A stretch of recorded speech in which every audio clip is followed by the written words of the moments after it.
Good evening. Welcome to the regular business board meeting of the Lower Merion Board of School Directors, Monday, April 27th, 2015. I'll turn the meeting over to Dr. Marseille. Thank you. Welcome. In advance, if my voice is shaking, I am battling a cold, trying to fight that off, and I think, unfortunately, the cold is winning. But I think we'll get through tonight. So let's get started. I know we have some Welsh Valley representatives in the audience who want to share with us some wonderful things that have been happening at Welsh Valley, that continue to happen at Welsh Valley. We know that there's challenges in terms of navigating the construction that is happening there currently, and we're optimistic that will come to an end very soon, the end of the summer. So with that, I know Mr. Hall, you are here with some wonderful students, I believe, and you want to talk a little bit about student leadership and all the great things that are happening at Welsh Valley. So please, the mic is yours. Good evening, everyone. Chris Hall, proud principal at Welsh Valley Middle School, and I have the privilege of speaking with you all tonight about a really exciting learning experience that we facilitated at Welsh Valley for the first time for our students this year, the Student Leadership Conference. This conference was a one-day experience that brought together 48 of our student leaders from all different corners of the campus, students from grades 6, 7, and 8. These 48 students came together representing a variety of different teams across the building.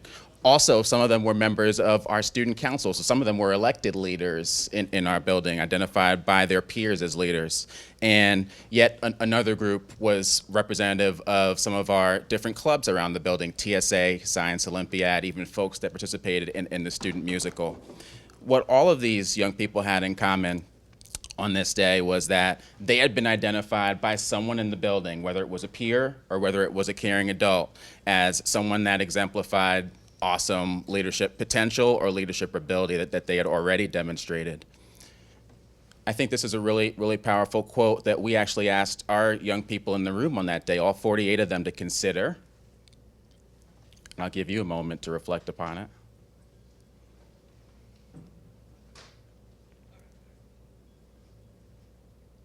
And this quote by Warren Bennis really speaks to one of the primary goals we had on that one day, during that one-day conference. We wanted to make sure that our young people left the room after that one-day experience understanding that they all have the potential to lead in a variety of different ways. We provided them with opportunities to reflect upon their leadership potential and different strengths that they might have, and hopefully left them inspired to continue to build and hone some of those leadership strengths and to go out and really impact the world. So we're looking to build leadership strengths on that day. And so I've invited 4 of our awesome young people here today. Some 8th graders and one 7th grader. So our 7th grader today is Winter Johnson, and our 8th graders are Curtis Williams, Zach Shulman, and Florencia Gerardo. They're each going to tell you a little bit about what they experienced on that day and give you a sense of the impact of the day upon them. This was our agenda on this day, and we're actually going to start off with Zach Shulman telling us a little bit about the team building exercises that we kicked the day off with.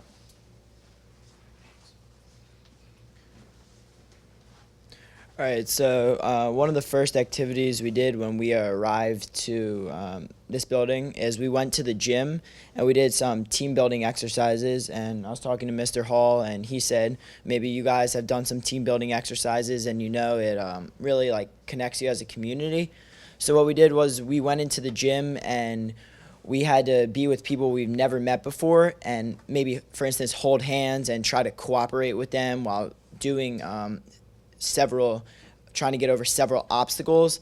And doing these kind of activities really, as you can see right here, it takes you out of your comfort zone and what you're used to, because for me at lunch I like to sit with my normal friends, but sometimes you really need to get out of your comfort zone and try things that you never thought you would do before.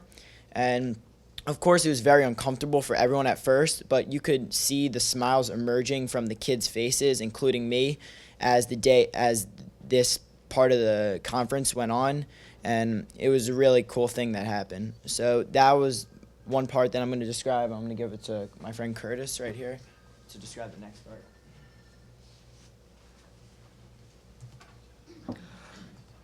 The second part of the leadership conference, we did the What is a Leader activity.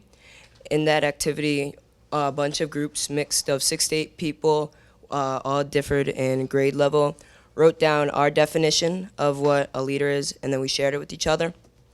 After we all shared our definitions and read the definition of what Google said, I made a realization. I realized that everybody's definition was different. Furthermore, I realized that we all have different leadership strengths and qualities. There's not just one type of leader, there are many, and we all have different leadership strengths and qualities. And there's a picture from. And now Zach is going to talk about the team problem solving activity. So I'm not sure if you have heard of this, but it's called the Marshmallow Challenge. And what you need to do is you get, actually I wrote it down. Just want to make sure I get it correct. 20 pieces of uncooked spaghetti, 1 yard of tape, and 1 yard of string. And you are given 18 minutes to complete the challenge. And you have to have the highest freestanding object with the marshmallow on top. And as you can tell, it's very frustrating at first. But what you realize is the most important thing is that you need to work with your teammates and work as a group rather than just work individually. And I know some people tried to do it on their own at first, but they really realized that they needed to work as a group. And hold on, one other. And one thing that you could tell is the real, true leaders in the room, even though everyone was a leader, those leaders emerged from the group and they came out and stood out to show and lead the path for everyone else in the group. And I thought that was really cool seeing who was like the true leader. And so now I'm going to give it over to my friend Winter to talk about the John Maxwell's qualities of a leader. And here's what I described, the picture. So.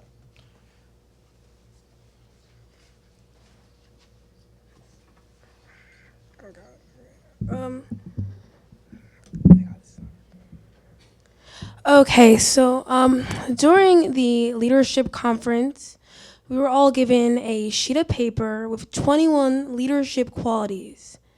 And during that time, I just thought of my younger sister, Kendall, and she is a strong leader in my life. So when they asked us who was a leader in our lives, I just thought of Kendall. And I thought of her because she exhibits strong qualities of a leader. One, she is responsible. Now, she's in 4th grade, but she is responsible. She does her homework on time. As soon as she gets home, right off the bus, she does her homework. She is committed. She does several sports. She does soccer, basketball, track, you name it, she does it. And she's very committed to her team and her companions. Also, she is confident. Her head's up high. She's always just confident in everything that she does, and I really admire that. And 4, she is a positive person, because no one really wants to listen to someone who's full of negativity, in my opinion. So she's really positive, and that is really a great characteristic that she has. And finally, she is just listening. I think a leader should be able to state your opinion, but also be able to listen to those around you. And here on this pie chart, we all have our weaknesses, but we all also have our strengths. And I think it's important to focus on your strengths as well as your weaknesses and on areas that you want to improve. everybody has leaders in their lives, and they impact us to do great things in this world. I'd like to hand it over to my friend Florencia.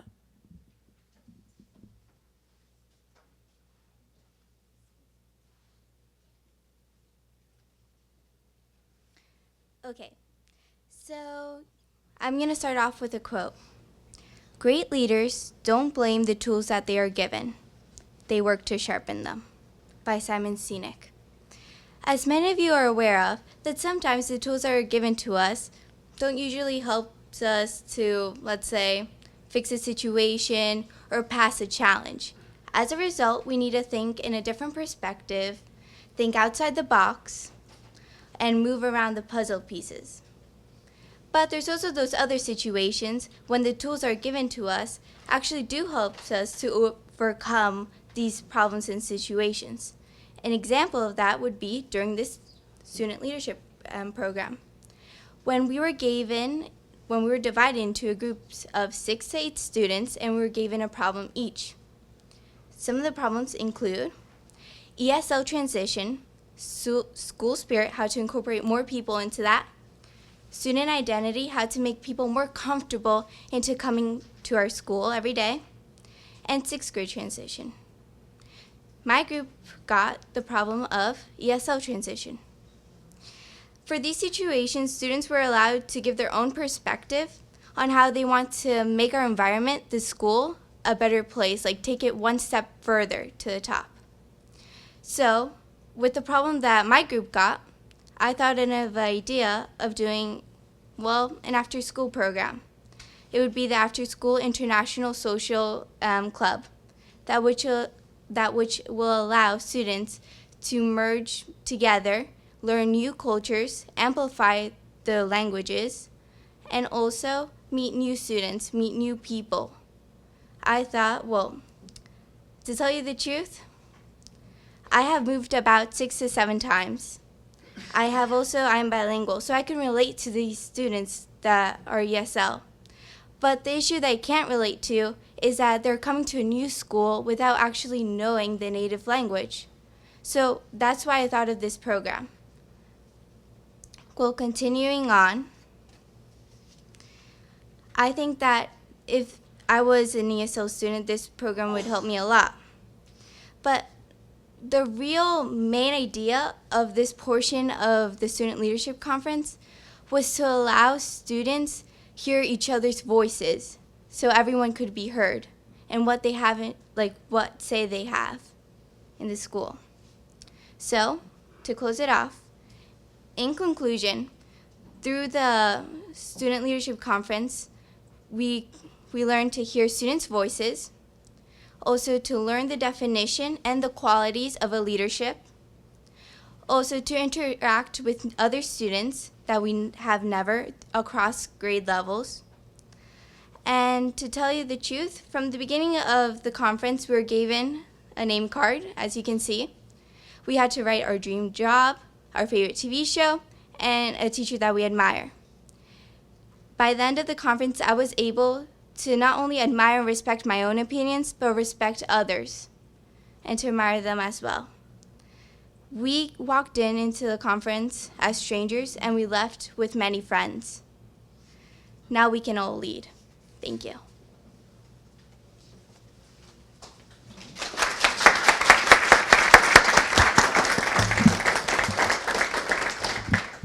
Wow, our future is so bright. Thank you guys. You guys did a tremendous job of representing your school and your families as leaders. I want to thank the board for their continued support and also thank our parents and community members for their ongoing support. Thank you.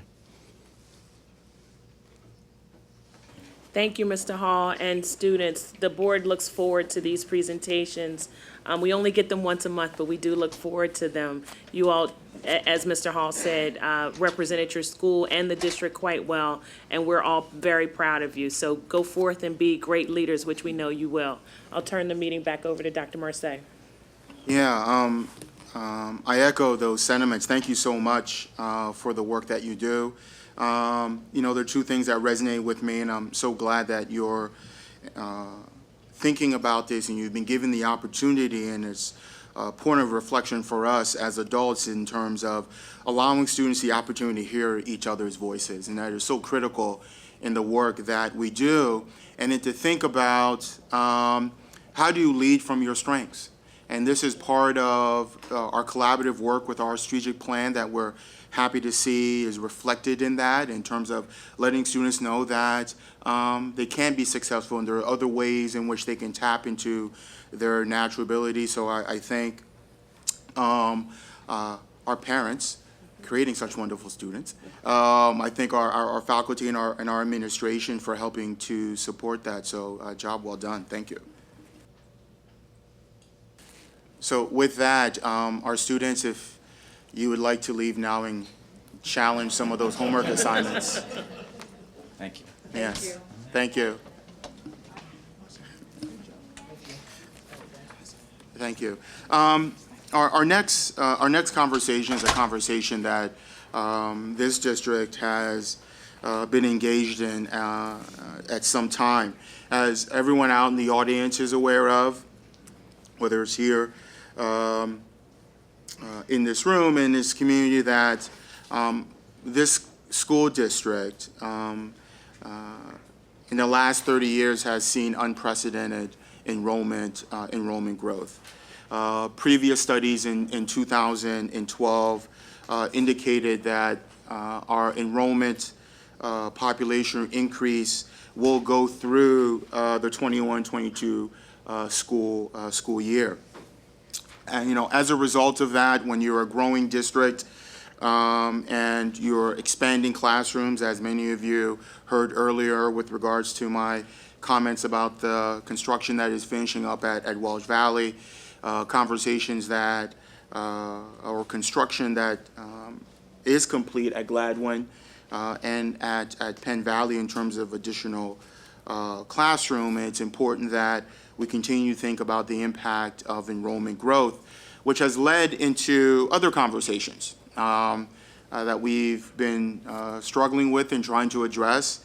And that's also a conversation around bus parking in terms of what happens when there are more students and more transportation needs, and that challenge that continues to evade us as a moving target is where do you then house those particular buses that transport our students.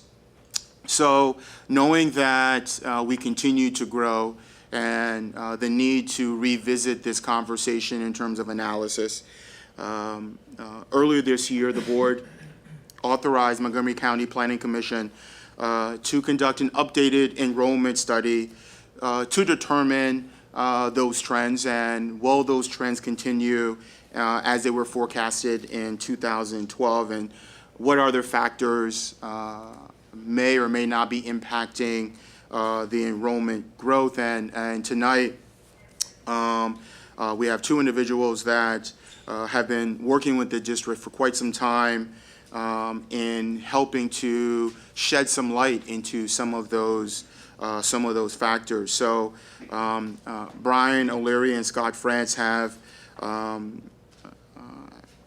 done a phenomenal job in really trying to get a pulse of this district and this community, who are members of the Montgomery County Planning Commission, and have been doing this work for a very, very long time. Brian, a little bit longer. Won't add the number of years. But Scott, you've been doing this for a long time as well. So we welcome you tonight and thank you for the work. So we're hoping that you can bring some additional information to this board and to this community with regards to your findings. So with that, I will introduce Scott France to begin the presentation. Thank you very much. Let me get the PowerPoint up here, and there we go. Move everyone can hear. My name is Scott France. I'm principal planner, again with Brian O'Leary, the section chief of county planning at the Planning Commission. We've been working on this since the end of last year when the district contracted with us to do the enrollment study. And so we're here tonight. I'm going to give you a very thorough run-through of the report itself, which is online, as I understand, and the board has copies of the final draft here. We put a lot of work in. I want to get right to it and go through all the data and all the interesting stuff that's going into what we think is going to happen. So our first question, of course, is why do we do an enrollment study? I think Dr. Marcel just answered that pretty well, why they were interested, of course. The obvious is that you see over 1,000 students in the last 5 years. And that's really atypical growth, especially looking at many of the other districts around the area. This is the 6th one we've worked on in the last 2 years, basically. And we haven't seen this kind of growth, especially in a community, a place that is largely built out. Typically, when you see this kind of growth, you're going to see some common factors involved. Population gain, bringing more students, increases in new housing construction is really the quickest way to really provide increases in enrollment through adding households. When birth activity goes up, that is a long-term effect that's going to bring more students as well, although not all will be public school students. And then the last factor listed as kind of interrelates with some of those as well, but the general shifting of age cohorts into more families with young children can be another factor, and you see that with different generations and moving in and out of communities. In Lower Merion and Narberth, which comprise the district, none of these are really happening, which makes it even more interesting. With one small exception, there's a little bit of population gain since 2010, but prior to that, from 2000 to 2010, population actually went down. So nothing of the significance that would imply a gain of over 1,000 students in 5 years. So what has happened? We were able to, our first charge was looking at the past, the recent past, trying to figure out what was driving this growth and what those factors were and apply them to how they're going to affect the future. But before I reveal the 3 most noticeable factors that jumped out, I just wanted to start with this statement that we wrote, but I think I don't see much argument in it. The Lower Merion School District is one of the top public school districts in Pennsylvania and the Philadelphia region. It's a magnet for families looking for quality education, highly regarded municipal services, and a very accessible location to downtown Philadelphia and other employment centers. This statement, I think, really sums up the appeal of Lower Merion, and that all these factors can break down different components of it, but in the end, it's the draw you have here. It's what is Lower Merion and Narberth and why people want to live here. And that's, you could call it, at a fever pitch right now, we're seeing younger generations really adapting to the qualities of life that Lower Merion offers, a more urban lifestyle, while still providing some of the suburban comforts and benefits that are there. But the walkability, the public transit, the proximity to employment centers, to downtown, it's hard to beat what Lower Merion has to offer. And that's existed for some time, but I think the population is changing a bit in their preferences, and that's what's driving this growth in the broad sense.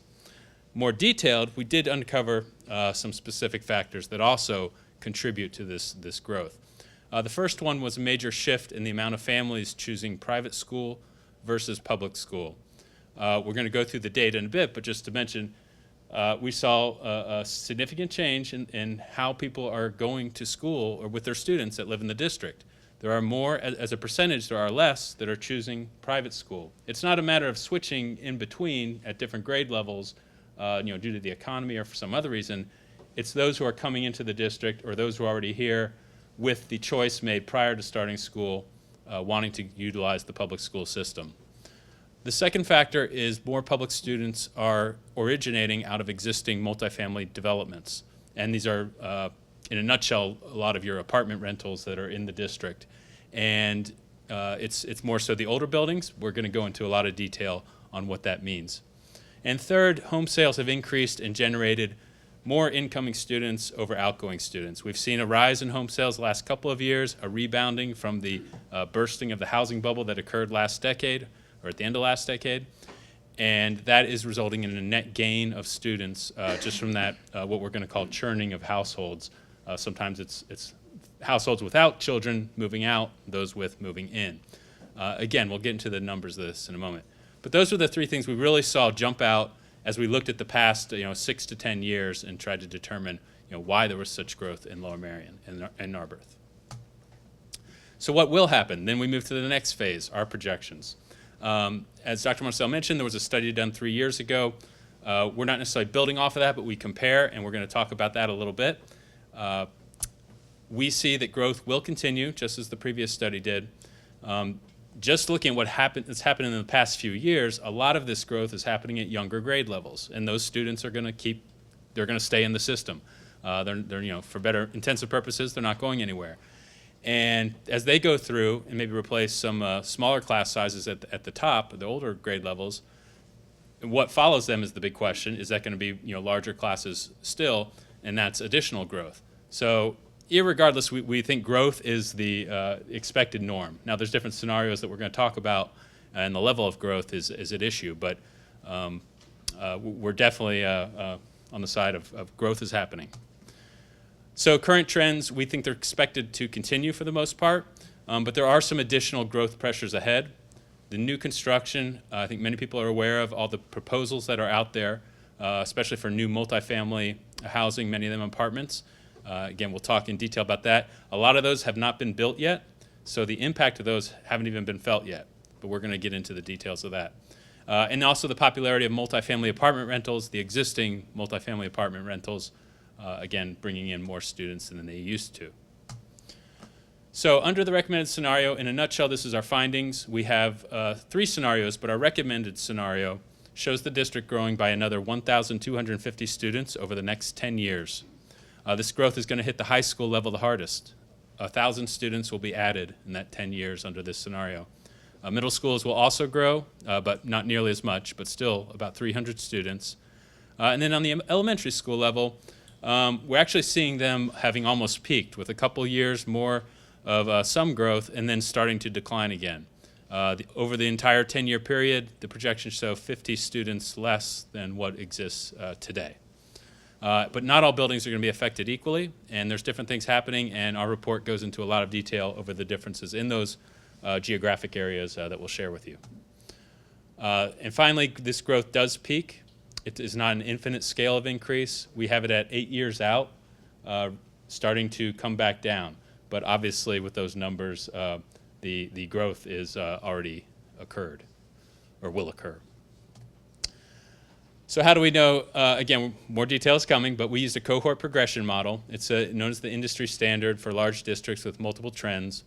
Not all models are created equally, and hopefully you'll be satisfied with the amount of analysis and input we put into ours. We had an unprecedented amount of data from our experiences with other districts to help explain these trends and adjust the model when necessary. To kind of sum up, we had birth data, and we usually have birth data by municipality. In this case, in Lower Merion and Narberth, we were able to break it down very close to the exact elementary school boundaries, which really helps when you're trying to figure out what's happening at those younger age levels or grade levels. We have county data, which is geographically plotted with housing sales transactions and housing construction. We were then able to match that up with the county or the district's school student address record files, which were in pristine shape, and we were able to make that connection very, very easily and figure out some products from that, some analysis that showed us what was happening. One of those examples is our multifamily inventory, where we cataloged the number of students coming out of every multifamily development with 20 or more units, and I think you'll be interested in those numbers in a moment. And finally, census and American Community Survey data, again, the best source for demographic type information. So there are some realities to the model, and we have to be upfront and recognize those, to be honest. These projections are still the best estimate of current and expected trends. If unexpected things happen with trend-wise, then that's something that has to be reacted to at the time. We are at our best using this model, looking at the recent past and projecting it forward, and then making the determination if that's a valid projection or if something else is bound to be happening. The degree of accuracy, this is well noted, people familiar with this model, is that the degree of accuracy is expected to lessen as the projections move further out. The first 5 years are definitely more reliable than the second 5 years. Part of that is somewhat obvious in that your recent trends are more likely to hold up a few years out and less certain as you move further away. But there's also actual data that goes into the first 5 years that isn't available for the second 5 years, and we'll talk about that. Data doesn't exist for everything. We do have to make some assumptions, and we have to recognize this. We've done our best, and hopefully you'll be satisfied with the amount of research we were able to put into this district and try to discover everything we could about it. But of course, you can't always get every detail that you hope to find when you embark on these things. I want to present some context before we show our growth numbers in detail. The history of the Lower Merion School District back to 1960. You can see the total enrollment there on the chart. And believe it or not, we're not at the peak of its in this time span. Back in the late 60s, there were over 10,000 students in the district. That dropped precipitously through the 70s and into the 80s, along with population and what was happening at the time. But really, since about 1988, the district has been on a pretty steady climb of growth, with just really a couple years in that frame where there was a little blip or a drop, only to be followed by more growth after that. And you see that. And then the last 6 years, and kind of the current time frame, since 2008, you see that slope picks up a bit, and that's where we've had the more rapid growth that we're experiencing now. This is the past 10 years of enrollment. Again, without a report, but just to sum up, you see going from 6,899 to 8,053, about 1,150 gain there. But the first few years of that 10-year span, there wasn't as much growth as we've seen the last 6 years, and again, since 2008 being the prime marker there. When you break it down by the grade levels and school distributions, you see the elementary school level had the most growth during the last 10 years, almost gaining 1,000, closer to 900 in that time frame. And grades 6 through 8, the middle schools, also gained a little bit, but again, in between about 240 or so.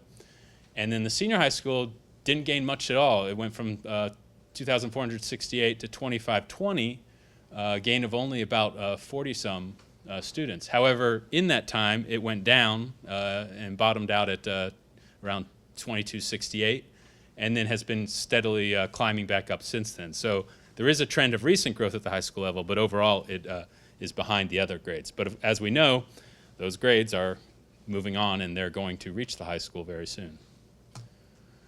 And finally, the last context I want to set comes back to that study that was done in 2012. This chart here shows that was 3 years ago, so we have 3 years worth of data, and that's obviously a benefit we have as far as updating the study and providing new numbers. But we can see what their projections were in 2012, and with those 3 years of overlapping, they were fairly close. If anything, they were actually underestimating the growth overall at the district level, which is that top, let's see if my arrow works here, that top line there. And so they were within about 1.4% 3 years out, which is pretty good. It was less than, or about just about 100 students off in a district of this size. I think that's a fairly commendable realization of projections. Now you see their projections going out to 2021, and they also forecast more growth to come. So we want to keep that in mind and look at that and look at how our numbers compare in the end. But when you look at the individual records, they had more mixed results. The elementary school was more underestimated and kind of fell out of the range that you would hope to see.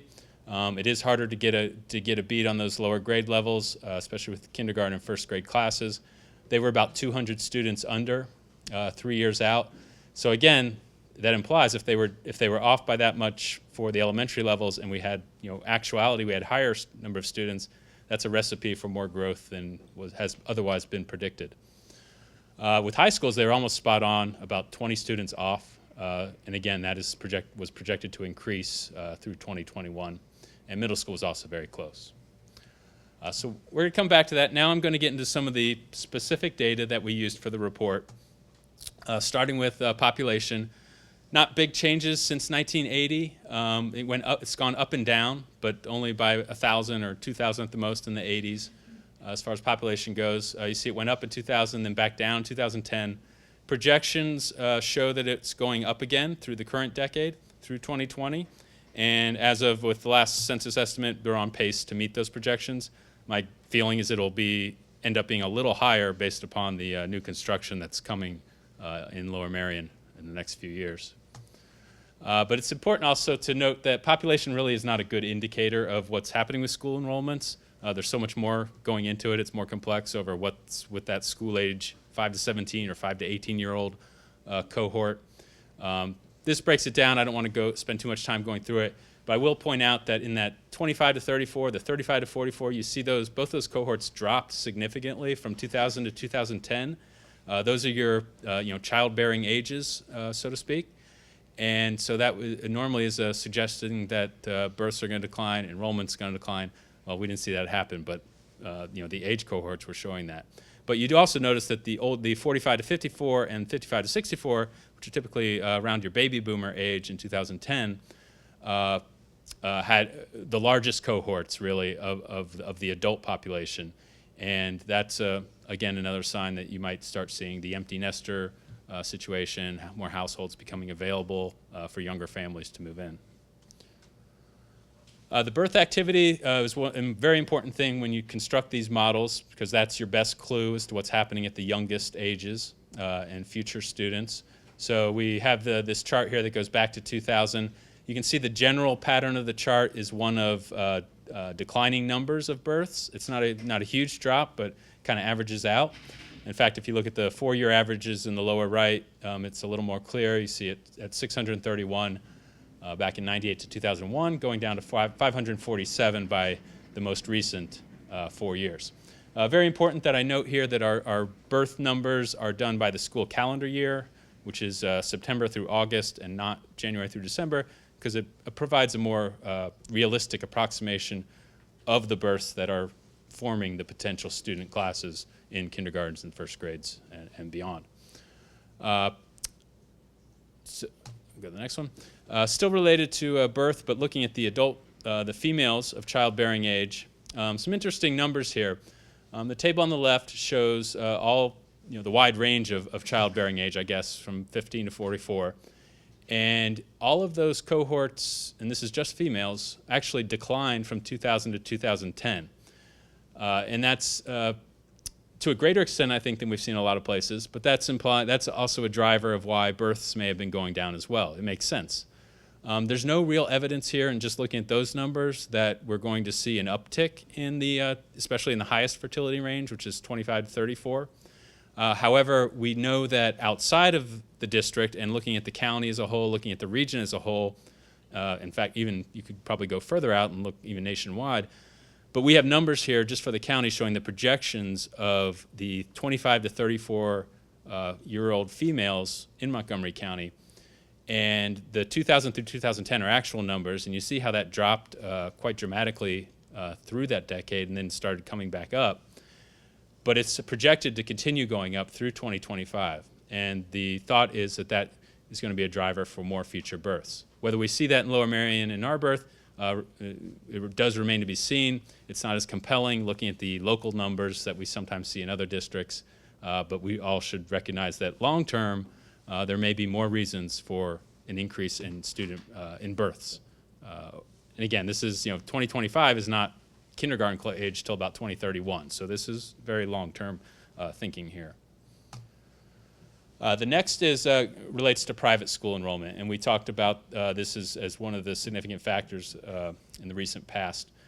I mentioned there's been a major shift in the percentage of residents that are choosing public school over private school. We have two sources of data that clue us in on this, and they're both good, but neither are perfect. The first is the census, which turns into the American Community Survey. That's a sample-based estimate provided, again, by the census. And that showed in 2000, approximately 38% of the registered students in the Lower Merion School District area were in private school. In 2013, which was actually an estimate of 2011 through 2013, that number was down to 33%. In actual numbers, that's approaching 600 to 700 students. These are estimates. There is a significant margin of error associated. But the trend, I think, is very clear in the drop of that. Fortunately, we have another data source, so we don't have to just take those estimates at their word. We also looked at the district's transportation data, which is obligated to transport private school students, unless they opt out or decline, within reason, within a certain distance. And those records also show a decline, a more gradual decline from 2006 to 2014, and that number was up near 577 students, that fewer going to private school than were going in 2006. So taken together, we think that's pretty compelling evidence of how there's been a shift. And it's not, we looked further at the actual numbers from the district. It's not people changing in midstream or at basically grades 2 or above. That number has actually gone down over the last 4 years, those transferring from private school to public school after first grade. It's more people coming into the district or who are already here with the mindset that they're going to utilize public school in a greater number than they have in the past. And that's, frankly, we think is going to continue. And that's also going to ensure that growth is also coming from that factor. We looked at the actual, some of the larger schools in the area just to see what was happening. Again, this is from the transportation record. And I didn't mention this, but that data is not perfect either. It doesn't count every single student. If somebody's not receiving public transportation or not recognized by the district, then they wouldn't be included. But just from that data alone, we see places like Friends Central, St. Margaret, Perlman, Shipley, and Haverford School all having reduced enrollments of students that live in Lower Merion or Narberth. The Episcopal Academies deserve special mention. They moved in 2008 to Newtown Square, and so that was actually the biggest drop of residents no longer attending that school. Or I shouldn't say no longer, but not continuing to attend that school in the same numbers as they were before. Moving on to housing, the chart here shows construction over the last 10 years. And it's broken up by housing type. The yellow is single-family detached, which are your standalone homes on single lots.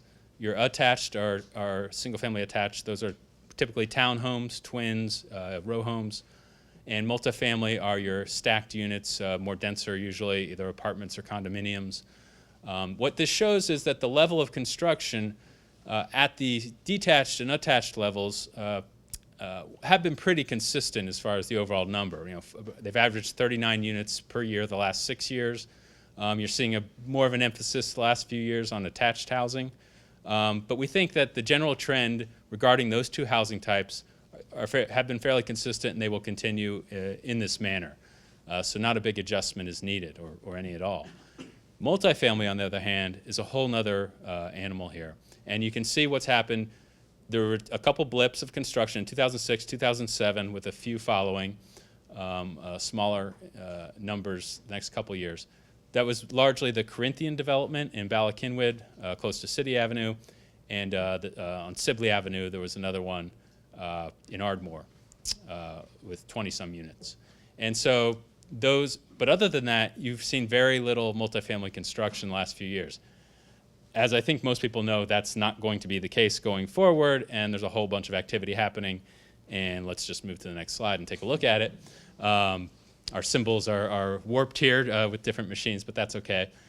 This is in the report. This points out all of the multifamily housing proposals, and to this moment, I think they are all scheduled to be apartments right now, which is the trend in multifamily development as opposed to condominiums with the marketplace. But these are units that we feel have a really strong likelihood of being built. So we're counting on them as far as assessing what the impact might be from this development. And you can see where they're located. Most are they're pretty much all on the eastern side towards Philadelphia. Some of the bigger ones, Writer's Ferry is already under construction along the waterfront. You have Rock Hill Road under construction, and then a few more in the Bala Cynwyd area, and some smaller ones out towards Ardmore and Wynwood. But this is over 2,000 units. The exact number is a little over 2,100. And that needs an adjustment to our model because hasn't been happening.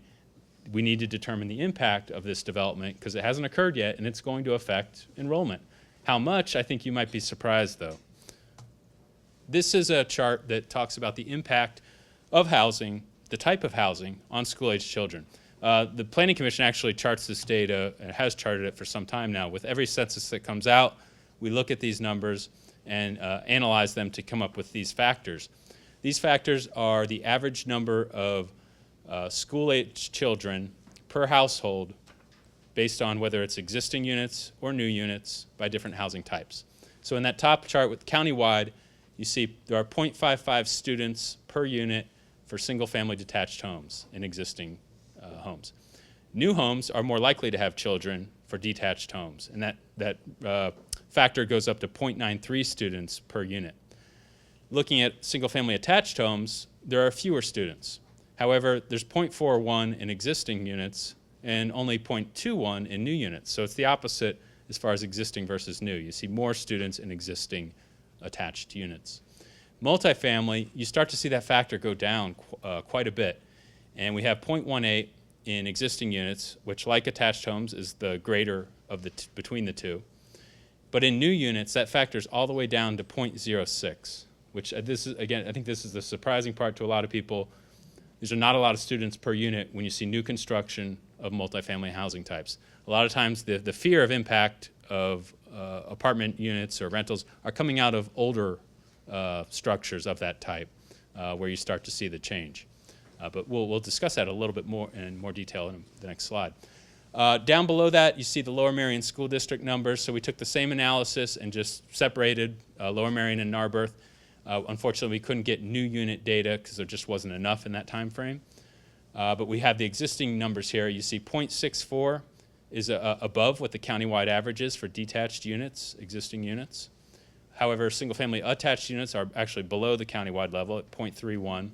And the multifamily number is very low, 0.06, and that's for existing units. So even though we don't have new units or much to talk about, if it follows the same pattern as the county, it's expected that those new units will be somewhat smaller than 0.06. So we didn't stop there. That was the data we had. We took the student address records for the district and matched them up with the addresses of all multifamily developments with 20 or more units. There's over 5,000 units in this pool, which is a lot.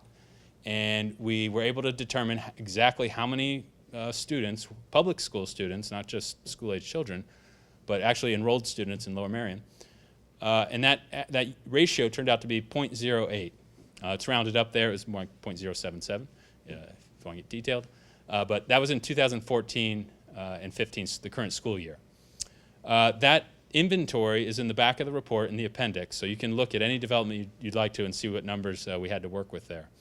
What you'll see if you look at it in a lot of detail is that it's more the older garden-style rental apartments where we're seeing higher rates of children than these more expensive condominiums or high-rise type developments, although there are a few older ones that are starting to bring in more children. And they are bringing in more children.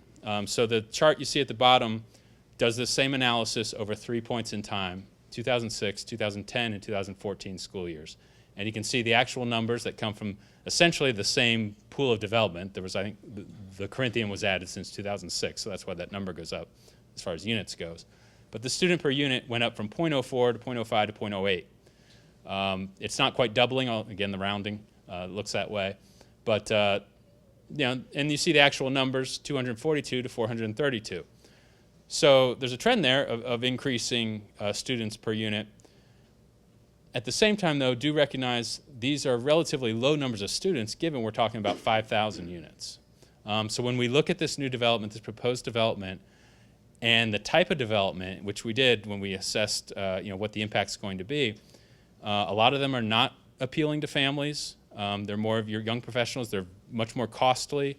If you're a family that can afford to move in one of these proposed developments, you probably have other options as well that might be more suitable, at least in our suburban culture. Now, that's a good point because there are other cultures moving in. We are seeing some increases in some of those developments by families that are more open to multifamily living, it appears. And so that's another thing that's improving. But even where that's happening, the numbers aren't large, and you can double check that in the inventory if you have a specific area. They're all noted by elementary schools as well, or the boundary areas, so you can see more specifically where the impact is. Housing sales, this chart shows the last 10 years of housing sales. It mimics what's happened countywide and nationwide. The housing market was crazy active in 2004, 2007. the bubble started to burst, and when the recession hit, we dropped to historically low levels as far as transactions went, and starting in 2008 through the next few years. And the district area has started to recover the last 2 years, more so than we're seeing in some other places. That recovery has been better here. It's still not at the level it was, and we really do not expect anywhere to be at the level of 2004, 2006. It shouldn't be, as we learned, a lot of things that were going on then. However, it's up at 1,000 units. 2014, we're actually going to have those numbers in a few weeks, and I'm not anticipating further increase. I think it's going to be similar to 2013, maybe even a slight drop, but we'll have to see what that turns out to be. But we, again, looked at the sales at 2 points in time, 2009, 2013. At those points in time, we also analyzed the student enrollment of the year before and the year after, and we were able to make an estimate of how many students were leaving a household that sold, or leaving a home that sold, and new students that would be coming in, or at least to that address, from the same house that sold. So the net gain or loss, if it may be, in students from the result of sales is shown in that other chart. And you see in both time points, there was a net gain, 40 in 09 and 81 in 2013. But importantly, you're seeing more students coming in, a larger net gain more recently. And that plays into that third factor that we talked about up front. Again, providing more students and growth where there isn't actual construction or changeover. Okay, now we're ready to discuss the mechanics of the actual model, and I'm going to go through this a little bit deliberatively because I know not everyone's familiar with how it works. So I want to make sure we have a basic understanding. It's fairly straightforward in its explanation, and I also want to help make sure we are all aware of the differences in it and what we added to it. The cohort progression model, as I mentioned before, variations of this model are a pretty standard approach to creating school district projections. The state of Pennsylvania endorses it, uses it for its statewide projections of each district. Other states have used it as well. It's the most common model you'll see. But all models are not the same. Again, we make adjustments and we set specific parameters up to give us what we think are going to be the most accurate results. And that can change depending on who's formulating the model. The point of the model is that it accounts for all recent trends affecting enrollment, and it projects future grade sizes based on a summary of those trends over a specific time period. Unfortunately, the downside is you can't see all of the trends it's all brought together. So you see the net change, but you don't see exactly what components are involved and exactly what's happening. That comes from the additional analysis, and then we have to make some assumptions as to how much that is influencing or having an impact on the overall change within the model. If there's a cause to believe that a specific trend is going to change significantly, either up or down, then we can make an adjustment to the model, and we made several in Lower Merion's case. The method does become less reliable with smaller districts, but that's not a problem here. And as I said before, I think the first 5 years are more accurate, and unanticipated trends can disrupt the model. We strongly encourage continual monitoring. A big point of our report is to make it easy to use and to shed light on the factors going into it so that they can be looked at and different variables can be assessed each year to see if something's changing and what that means, what kind of impact that's having. So hopefully you'll get that out of this report. In addition, we'll say this at the end, but we do strongly recommend another study be done in about 3 years because you are having such a complex mixture of things coming together, and it is a high-growth district. So I think it's important to learn everything you can at the moment, but keep in mind that you want to keep learning as we move forward. Okay, back to the structure of the model. It really hinges on this notion of progression rates. And let me just explain. A progression rate is just the advancement of one specific grade level at one point in time to the next, 1 year to the next year. For example, you see, hypothetically, if you had 100 students in the 5th grade in 2013, and that changed into a 6th grade class the following year of 107 students, your progression rate would be 1.07. 107 divided by 100. Same for the example below, 143 to 137 is a decline in students, and that progression rate is 0.958. So a rate above 1.0 means that students are being added to that class size. Below 1.0 means that the class lost students from one year to the next. And in Lower Merion, you're going to see an overwhelming number of progression rates that are above 1.0, more so than we've seen in any other district. Typically, you'll see some grade levels where there are drops in students, especially at the older levels, as high schools kind of deplete a little bit over time. But in Lower Merion, it was hard to find those times when you actually lost students. Now, there is a problem with the first step of the model in that kindergarten doesn't have a preceding year, preceding grade level. So the best thing we can do is establish a birth to kindergarten ratio where we look at the number of births and apply that, create a progression rate going from birth to kindergarten. And obviously we're traveling 6 years in that time and a lot can happen. And so it's unfortunately not as good of an assessment or a more erratic assessment, I guess you'd say. But it's the best we can do to get a handle on that early grade level. Typically, the birth to kindergarten ratio is typically much less than 1.0, since not all newborns will become public school students. But they do change over time. And these rates still incorporate other trends that are occurring, but like I said, over 6 years, a lot can happen. Excuse me. The Lower Merion School District also, we want to note, is a little bit unique. It has a half-day kindergarten program. I shouldn't say unique. Some other districts have that as well, but not all. And this has resulted in some families that choose to attend private kindergarten while still coming back to the public school, most likely in first grade. Maybe a few go another year or two. But we see that in the numbers and the progression rates. We see the birth to kindergarten rate has traditionally been relatively low, and then we've had a very high kindergarten to first grade rate because all those students are coming back into the public after having done kindergarten somewhere else. Now those have been changing in recent years. We've been seeing much higher birth to kindergarten ratios, and I'll point that out. So here is a larger example of the model. Again, with the historical numbers, you can see, again, one class goes through the whole 10-year span. In the highlighted in yellow, just looking at that, you see the class of 470 in the first grade back in 05. It goes to, if I can make these out, 485, then up to over 500.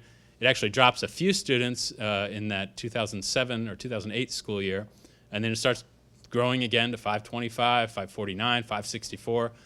A lot of students are being added each year, up to the point where it's already at 610 in the 10th grade. So all that time, for each of those years, each of those transitions, we're establishing a progression rate, and you see that in the table below, which sums up every transition over the 10-year period over every grade. And when we put those together, we then take the next step, which is creating an average of those progression rates. Now, when we do this, we usually start with a 6-year time span by default, just to see what that shows. Then we look at whether that's most appropriate. So it's not a de facto requirement. We think it's a very good span to set for the Lower Merion School District for a number of reasons. There was a noticeable shift in enrollment trends that happened around the 2008 to 2009. We saw that, I think, in the historical enrollment numbers I showed you up front. But then you see that elsewhere too within progression rates and such. So whatever's happened in the last 6 years wasn't quite as strong prior to that. There are high school policies that affected both the Lower Merion and Harriton schools with the choice zone. Those boundaries were amended, I think, again, right between 08 and 09, which affected some of their progression rates and distributions. So that made sense at that level. It also made sense at the elementary school level, where our birth data, frankly, went back 12 years, so we were only able to get the last 6 years to make a birth to kindergarten ratio. So all in all, we felt that gave us the best assessment with the current trends, while still being a little bit conservative and recognizing that what happened the last year, what happened the last 2 years may not be the long-term, or at least 5-year to 10-year trend. What's going to happen? We wanted a little longer stance to see what was occurring without going too far back and diluting the more recent trends. So this is just set up, this is in the report as well, just a comparison table to give you an idea of what's happened historically. The bottom row are all those progression rates that we used in the model, the 6-year average from 09 to 14. The top row is as far back as we were able to go easily with a much earlier projection study or enrollment study. And you can see right away, especially in the birth decay in the first K-1, it was a lot different. That birth decay was 0.432. Now it's 0.741 for the last 6 years. In between, you see just a couple, they're pretty much just random in-between years that we chose that we had available, just to give you an idea. It's not always just a straight shot of increase in progression rates, and not every grade level did go up significantly. I think the point I want to make here is even back in 94-2000, you had mostly 1.0 plus progression rates. So again, you've been gaining students. There's a lot of reasons for the popularity of the district. It's a reality that you do gain students. You're gaining more now, though. So the application of the progression rates, this is the bottom part of the model where we get the actual numbers or the starting numbers for the projection. So you have the next 10 years split up in 2 groups of 5. Each of those classes, as they go through, are multiplied times that 6-year progression rate at the top to determine what their projected class size will be the following year. And you can zero in on one specific class, and you start to think about what does that mean? What does that additional 28 students mean? Where are they coming from? And that's certainly a worthy exercise. But keep in mind, this is based on averages, and it's really taking all the numbers into account. And you may be a little off one year on one grade level. It may be compensated the next or a different grade level, and you hope to reach a balance of those averages and get close to the right projection number. Bursts beyond the first 5 years must be estimated. This is a large reason as well why the second 5 years are not as reliable. You can see in that birth column we have actual numbers going through 2019. And then the following numbers are just a simple 3-year average of the last 3 years of birth data carried out. And you can choose to do that differently, but that's just how this basic model is set up. So this, again, a basic model is finished, but this is not one of our scenarios because our adjustments are not finished. So let's talk about those. We made adjustments for a number of changes in trends that we don't feel have been reflected strongly enough in the enrollment patterns of the recent past. We generally apply these adjustments through an even disbursement across grades. You can start to try and figure out exactly where they're going to happen, but then it can get into a dicey game of causing unintended consequences as those students go through the system and maybe reach points where they don't actually, the reality is a little different. So we feel it's the most conservative way to do it is just to put it equally across every grade. However, we did put a lot of thought and differences into the actual elementary school boundary areas as well as middle school and high school. So whenever we're making an adjustment based on actual data, we're applying that data at the building boundary school level. These adjustments are added on top of the model, meaning that we don't just put them in one year and let them follow through and apply the progression rates to them.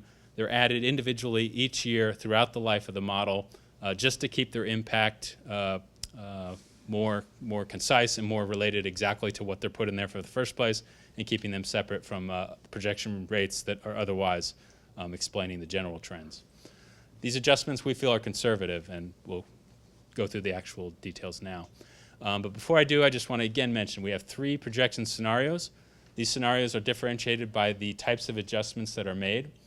For the first 2 adjustments, we applied them to all 3 scenarios because we felt strongly there was no reason not to. We felt they were real, they were happening, we had to account for them, and no matter whether we go for a low, medium, or high projection, these factors should be acknowledged. The first one is the multifamily housing adjustment. Excuse me.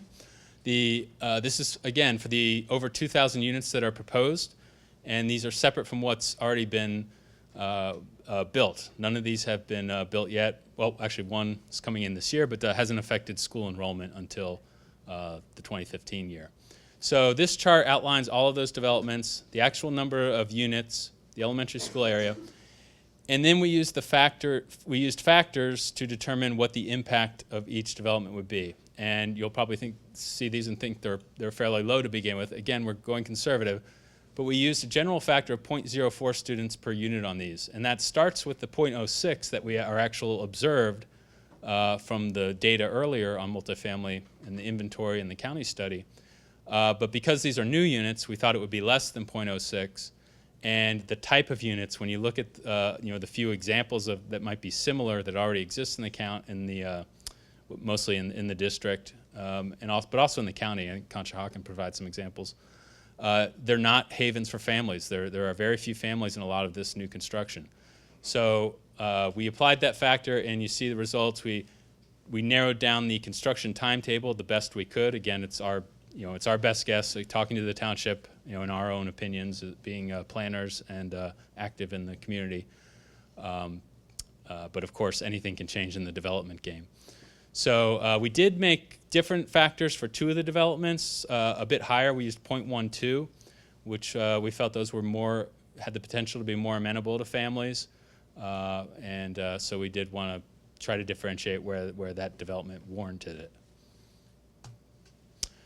The second adjustment, and this was also included in all three scenarios, is for existing multifamily students. This is the factor that we pointed to in the past, where we're seeing more students coming out of existing apartment rentals, and we think that's going to continue. So we built in a method of determining what the impact would be, going up to 0.1 students per unit through the projection period, and this resulted in 120 additional students.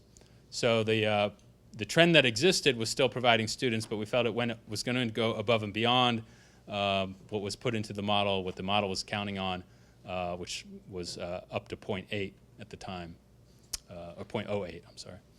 So 120 students were added under this adjustment.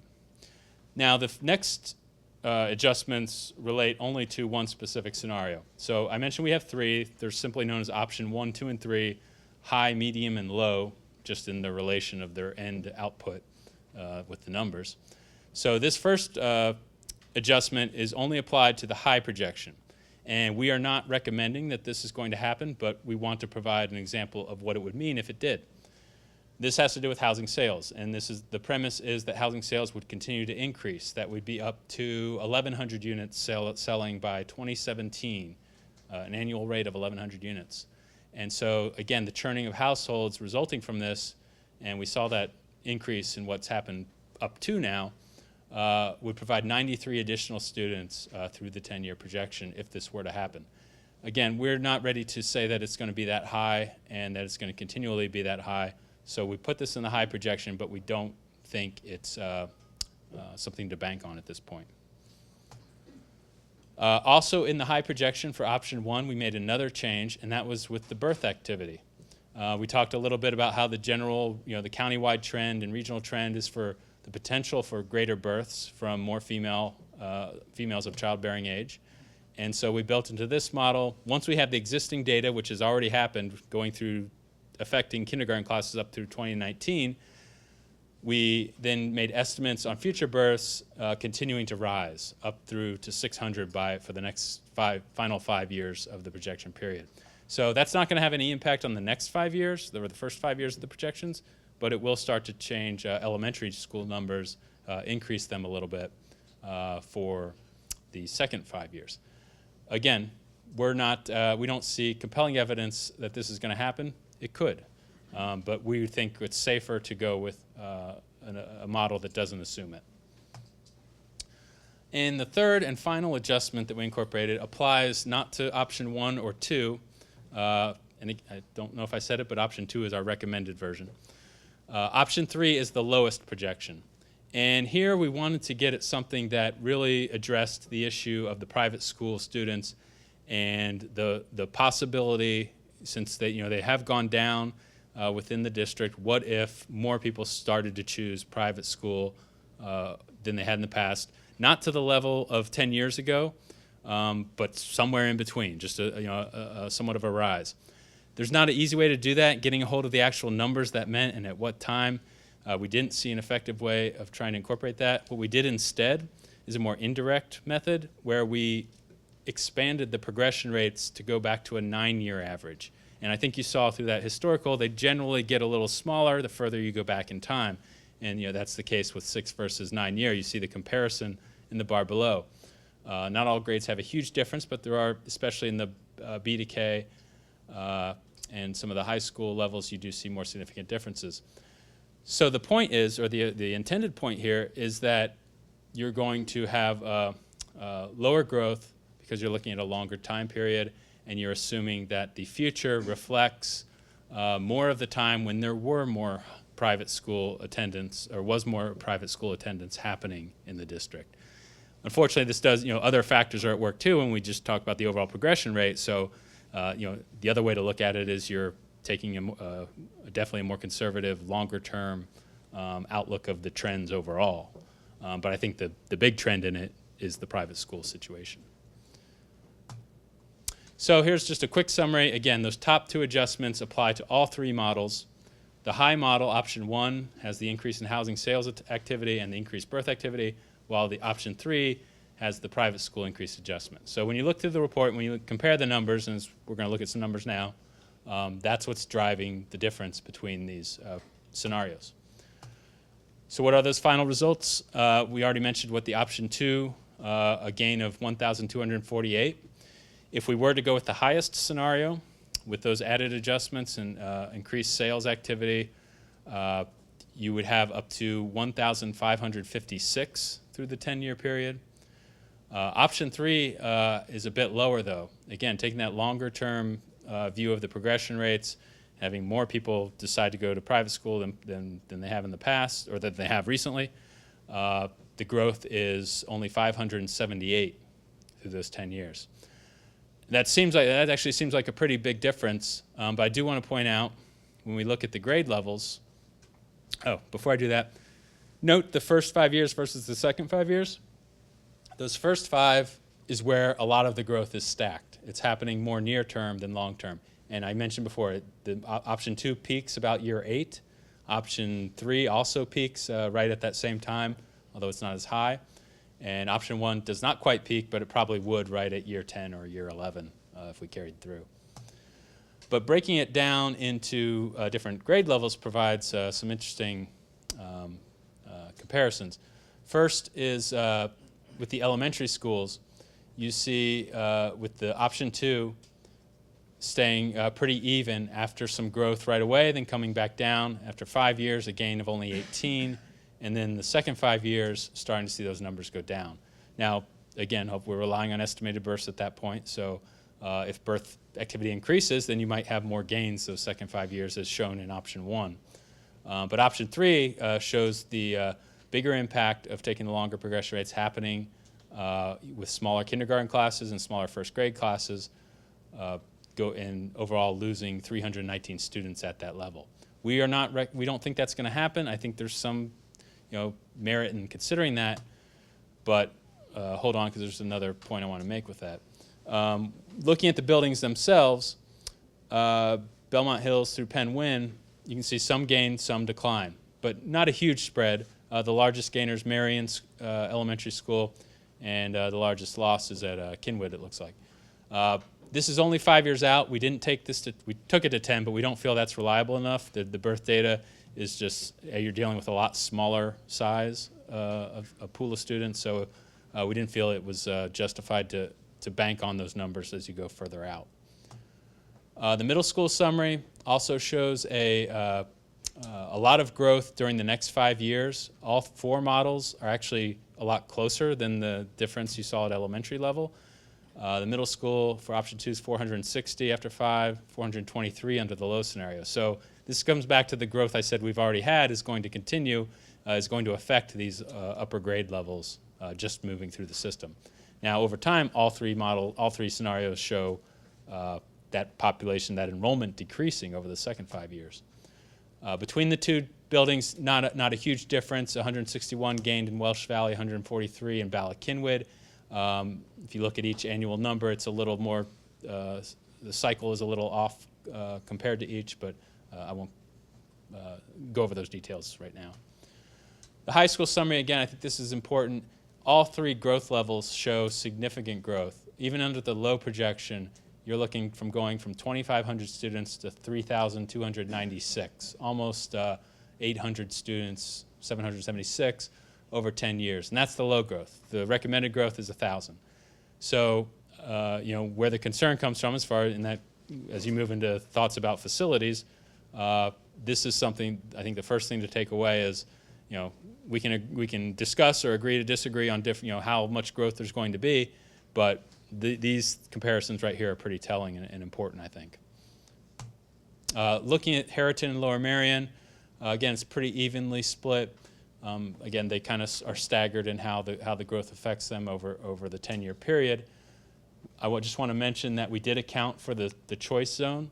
The progression rates accounted for some of those existing since 2008 policies that were in place, and we made further adjustments to account for the recent policy changes, such as the one last year that expanded the choice zone. And it also accommodates the International Baccalaureate program, which can bring students who would otherwise be in one boundary into the other. So those are reflected at the 60-40 split that has been seen through the recent numbers of actual attendance choice. So I'm sorry I hope this hasn't dragged too long. It probably has. But we are right at the end. 2 more slides of importance. And these are slides we've already seen. And you saw where they had the DeJong-Healy numbers and the actual results from the last 3 years. We've superimposed our projection under option 2 on top of that. And again, it correlates to what DeJong-Healy was showing, but it also recognizes that the growth is even higher than was seen at that time, which is bared out in what's happened the last 3 years of actual numbers. With elementary schools especially, you see the difference stemming off of the differences that has already occurred. High school, we're kind of right in line with exactly what they had. Obviously, we take it further, and it goes up right at the end there under our model.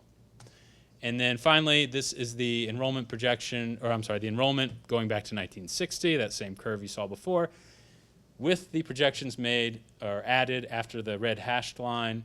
And you can see that slope. It starts to diminish a little bit, but you see with the trends that we're in right now and how they're expected to continue for a number of years further before peaking and starting to come back down towards whatever happens beyond 10 years.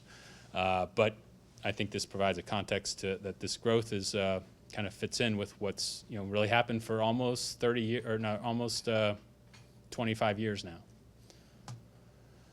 So growth is anticipated under all scenarios. We're recommending that you use option 2 for your planning purposes, but there's certainly value to be had in looking at those other options, and that may impact decisions that you want to make. But these projections and data should be monitored on an annual basis, especially the components that go into them. And again, we strongly recommend that another study be done in 3 years. It doesn't have to be by us, but sometimes it's good to get other opinions or approaches. But I think it's important just to continually monitor given what's happening. And the final projection reports are online. I think we're having another public meeting, and we'll go to Q&A if that's okay with you. Thank you, Scott. We appreciate the presentation and the thoroughness of it. I also want to thank the administration for having the foresight to contract another study. We had one done 3 years ago, as was mentioned, by DeJong-Healy, and now the enrollment analysis by Montgomery County Planning Commission. Obviously shows us, and with data right in front of us, that the district is growing, and we have to, as a board, plan accordingly. So I'd like to open it up now to the board first for questions regarding the presentation. I'll look to my right. I see Dr. O'Leary motioning, please. Thank you for the presentation. And as the administration recommended doing this study, one of the things I think everybody wanted to see was that we had additional data and that we weren't just redoing the old study. And I guess you have to be careful what you ask for because you gave us a lot of new data. And thank you for that, and thank you for the presentation. My question is, it seems like a lot of the unanticipated growth is in grade K. That's where more than what we expected came in. And you've, brought them through the system. So that is what it is. But how do we interpret that? If next year's grade K is bigger, how do we distinguish between there just being more kids or being fewer kindergarteners going to private kindergarten? Like, what are we to make of that trend? Well, obviously, you first, I think, focus on, in conjunction with that, looking at the K to 1 ratio. If it were just a matter of people, changes in whether they choose to start their public school in kindergarten or first grade, then you would see a very counterbalanced effect, where if kindergarten rate went up, first grade would go down. And again, if that were happening on an equivalent basis, that would be kind of a zero-sum game. I don't think we're quite seeing that. We are seeing the first grade affected by the rise in the birth to kindergarten, but not to the same degree. So you're still seeing overall growth happening, both through people starting kindergarten in the public school element, and also beyond in those other class sizes. And those increases have been happening, and they're evident in the especially the last 6 years when you look at the progressions of classes from one to another that are outside of the kindergarten and first grade levels. That growth is still there. That's my response. Additional questions? Ms. Robinson? Thank you for the study and for the detailed explanation. I just wanted to ask again, the multifamily homes that are not yet built, you've taken those into consideration in your projections? Right, and they are. We call them an adjustment because they were not influencing what has happened the last basically 6 years. There were no major multifamily projects that have been built that would have brought students reflecting that. So anything to come from these future, these ones being built and proposed right now, are going to be added on top of what the trends in the model are already showing. Just as a follow-up, how would you show those? Like, for example, did you put them all in high school? Were they in middle school? Were they split up? We split them up equally through each grade. Okay. Again, probably the safest way of doing it is how I explained it. Thank you. Mr. Driscoll? Thank you, and thank you very much for the very thorough report. I have a question. You talked about housing construction. I think it was on around page 16 of your presentation. I think you said around 39 units per year is average. Right. Is that, I guess I've kind of a two-part question. Is that somebody buying an existing house, tearing it down, and building a new home, so we have a net gain of 0? Or are we seeing more infill, where there was a 4-acre lot with a single home being subdivided, and when it's all said and done, that same lot now has 4 homes? Do you have any sense of that kind of development? Well, the first, I guess I would say that both are reflected in this, and that is, it is happening in both manners as you speak.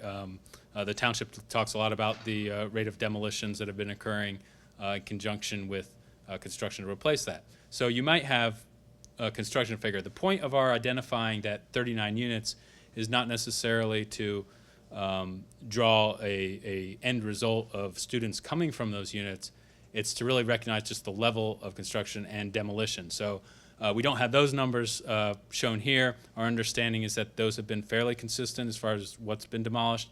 But the net result is, again, what results in the progression rates that you see. So when you have new units coming in, 4 units where before there was 1, that's probably going to bring more students, and that's one of the forces that are making that progression rate go from 1.01 to 1.02 or something like that.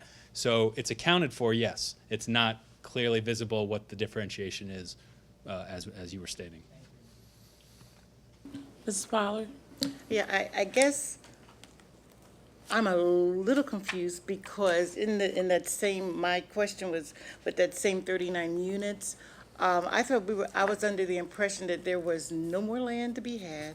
There was, we couldn't do anything else as far as adding on to what's already there. So I'm just In concerned. planning circles, we use the term built out a lot, and we talk about places even, like Whitpain or even further out, we call it, well, that's fairly built out. Basically meaning there's no huge green fields available, former farmland that's going to be developed into completely new tract housing. However, redevelopment is a whole nother scenario. Infill development is new. So you're going to see trends have changed. People are willing to build and allow more units, a denser amount of units per square footage or per lot. So you see that increase coming, that construction coming within what is already considered a built-out community. It's just becoming denser. There are some land may open up. Again, it could be a 5-acre land that had one house, being converted into 5 homes on single acres, or and there's lots of examples that you can point to in Lower Merion of that, maybe even smaller. But that's what we're talking about when we see construction in this area. Okay, thank you.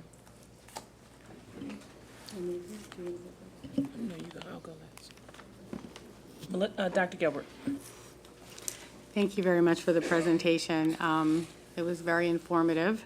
I have, well, first what I want to say is I just want to highlight for everyone that the use of geospatial data in this projection model, so which I'm very excited to highlight since I'm actually a professor of geography and this is, real world applications for us.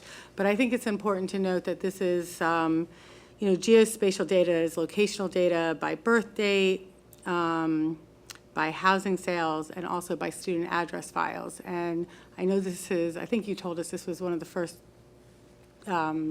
projects you were really able to use this data on, so this is kind of Right. We've always had housing, but the student records were the student records, so working with the administration to actually get the student records, keeping them private, of course.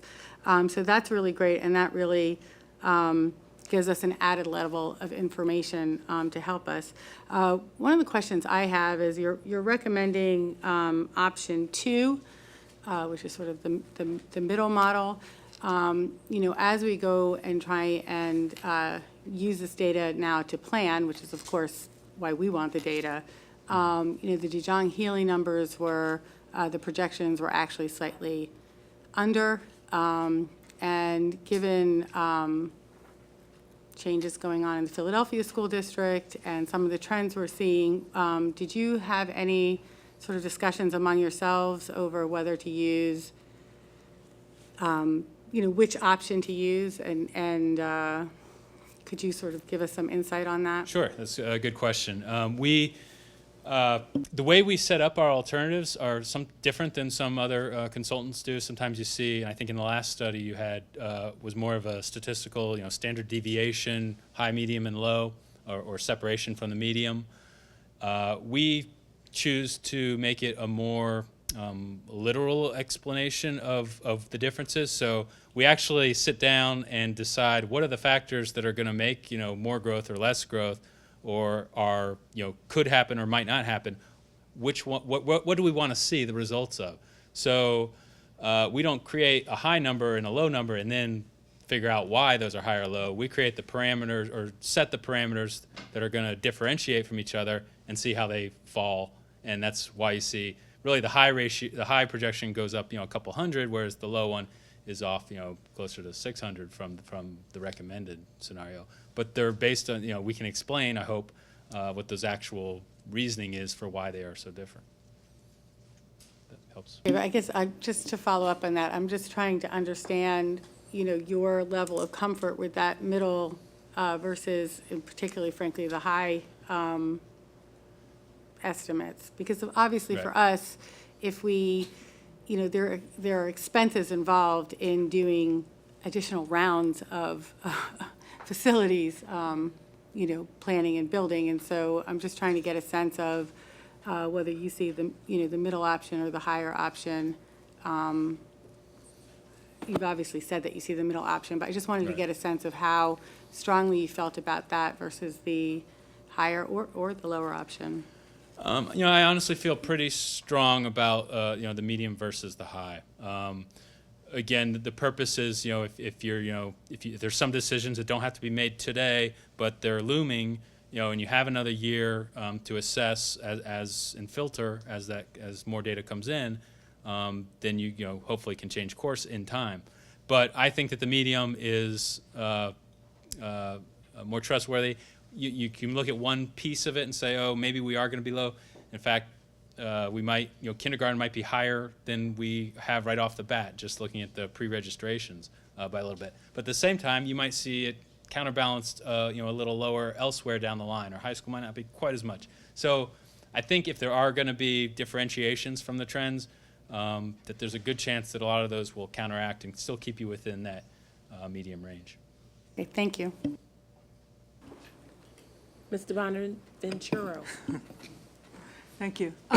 First, let me say, I went through this thing with a fine-tooth comb, and I am so impressed with the level of detail and the amount of work and the thoughtfulness that went into your evaluations. I mean, you really, every piece of data that you could get your hands on, you used, and I think that I appreciate that. So I'll start with that. Of course, then there's the big but, right? But. Coming afterwards. Right. I have a couple questions, and I'll ask one or two, and then if you want to come back, let the others go, and then I can come back. So we've seen significant growth over the last 6 to 8 years. I mean, it's just unbelievable. Now, there's a lot of factors that went into that. You showed the closing of schools, the economic downturn, the, reduction of money into the Philadelphia public school system, where, a lot of the kids that we're getting are coming out of the Philadelphia system. And until Philadelphia's system strengthens, we're probably going to continue to see kids coming from that system. But I actually think, I know, Dr. Gilbert, you're worried that the high one is the right one, not the middle one, and I feel really strongly that we're probably closer to the low one than the middle one. And my reasons are because, well, let me ask the question. So we had about 1,200 or more students over the last 10 years add into the district, roughly 1,200. And you said 600 to 700 of those students are coming from the private schools, or no longer attending private schools and now attending public, whether they're switching midstream or whether they're just never attending private. So of the 1,200 students that we're going to get, and we based the progression ratio on what we had historically those last 6 years, where that 600 to 700 students are coming in. If we're talking about increasing in the next 10 years another 1,200 students, if the same reason, I mean, if we're basing it on, what we had here, then we're going to see 600 to 700 students coming from private school again. Theoretically, I mean, that's what you based this on, and so that's where you got the progression numbers that you're then applying moving forward, and I just I'd be shocked that we'd have another 600 to 700 students. Right, and from I want to. schools. If I may, I want to de-emphasize, precisely the 600, 700. That pertains to the last 6 years, last 6 to 10 years of what's the estimated difference has been. Moving forward, and most of those aren't coming in the middle of or post second grade. So that growth that we've seen in the last 6 years, and precisely the last 4 years, although we think it extends further, is not coming from the pool of 600 to 700 that you're talking about. That's still growth that's occurring because we know that that's not coming out of private school. Those numbers have decreased transfers. So where the impact has happened is in the amount of people coming up and entering the system for the first time, likely at kindergarten or first grade. So there is some concern, and that's worth looking at, and we certainly did look at for the birth to kindergarten ratios. Those have been going up, and that's likely a reason why it has. We think it's going to continue with a similar level of people choosing public school over private school. So you're going to see those ratios hold true. So if we're at 0.74, that's still well above what the historical level was. So therefore, I think that's our justification why growth is still occurring. It's really hard to parse this out in words. I don't know if I'm missing anything that you might want to add, Brian, but. No, I just think, You have to go. Yeah. The ratio may keep going down. You're still above the norm in the county on the percent of students who are in private. It's above in Lower Marion, and it may keep going down. So you think with the number of private schools we have in the district, we're likely to still be going down Yes, yes, most I'm- likely. We yeah, think that's okay. a trend that, for a number of reasons, people who are choosing Lower Merion, there's very interest in more urban, it's right next to the city, but they seem very oriented nowadays towards public school. And people are choosing public Okay. school. It's very different than it was even 10 years ago. The other question on that same line is, again, we based the projections on the last 6 years, and over the last 6 years, we've had, housing turnover and increases in some building, not a lot, but that housing turnover number seems to have a big effect. If we then project that to continue even more, then you're almost doubling the size of the housing turnover. So by putting an adjustment on top of the projections, I would argue that the projections would cover that housing turnover in and of itself. That's where the new students are coming from. Right. Actually, we agree. The adjustment that was made for the turnover based on sales was only applied to the option 1, the high model. So that does not, the input of that specific factor was taken at trend value for the option 2 and 3. All right, I'm not going to, I could talk a little more about that. The only other thing I'll say at this point is, just in terms of the K-1, I looked at that slide that you had. So from 94 to 2000, it was 0.43 in K and 1.762 in first. And from 09 to 14, it was 0.74 and then 1.42. The difference between them was both around 0.300, 0.300. So in the end, I think they balance out so that by second grade, you might be getting more kids at kindergarten, Right. but then you're getting a smaller increase in first grade, and then you're getting, Yeah, I think so you're that it correct. balances out by the time you get to second. You're correct when you look at those two spans of time There's two separated. individual little pieces Right. of time, right? They're good comparisons, and I think that's a good point. That over in the larger scheme of things, that the realities of Lower Merion are still kind of what they have been. It's a popular district, but that change in the number of people choosing kindergarten is different.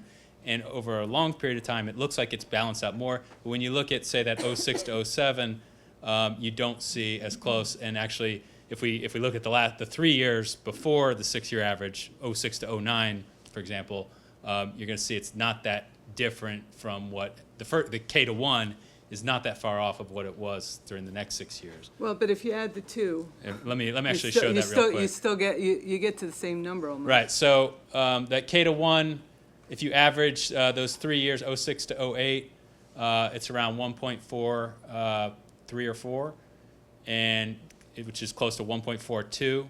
That happened the next 6 years. However, the birth average is about 0.56, and that went up to 0.741. So it's very different in the level of change that occurred when comparing those two parts over those two more closely aligned time periods. And just on that issue, they get multiplied, so the one factor is multiplied by the next factor is the way it works through the system. So the later number should be bigger. Does that make sense? Sorry. I just had a point of clarification too.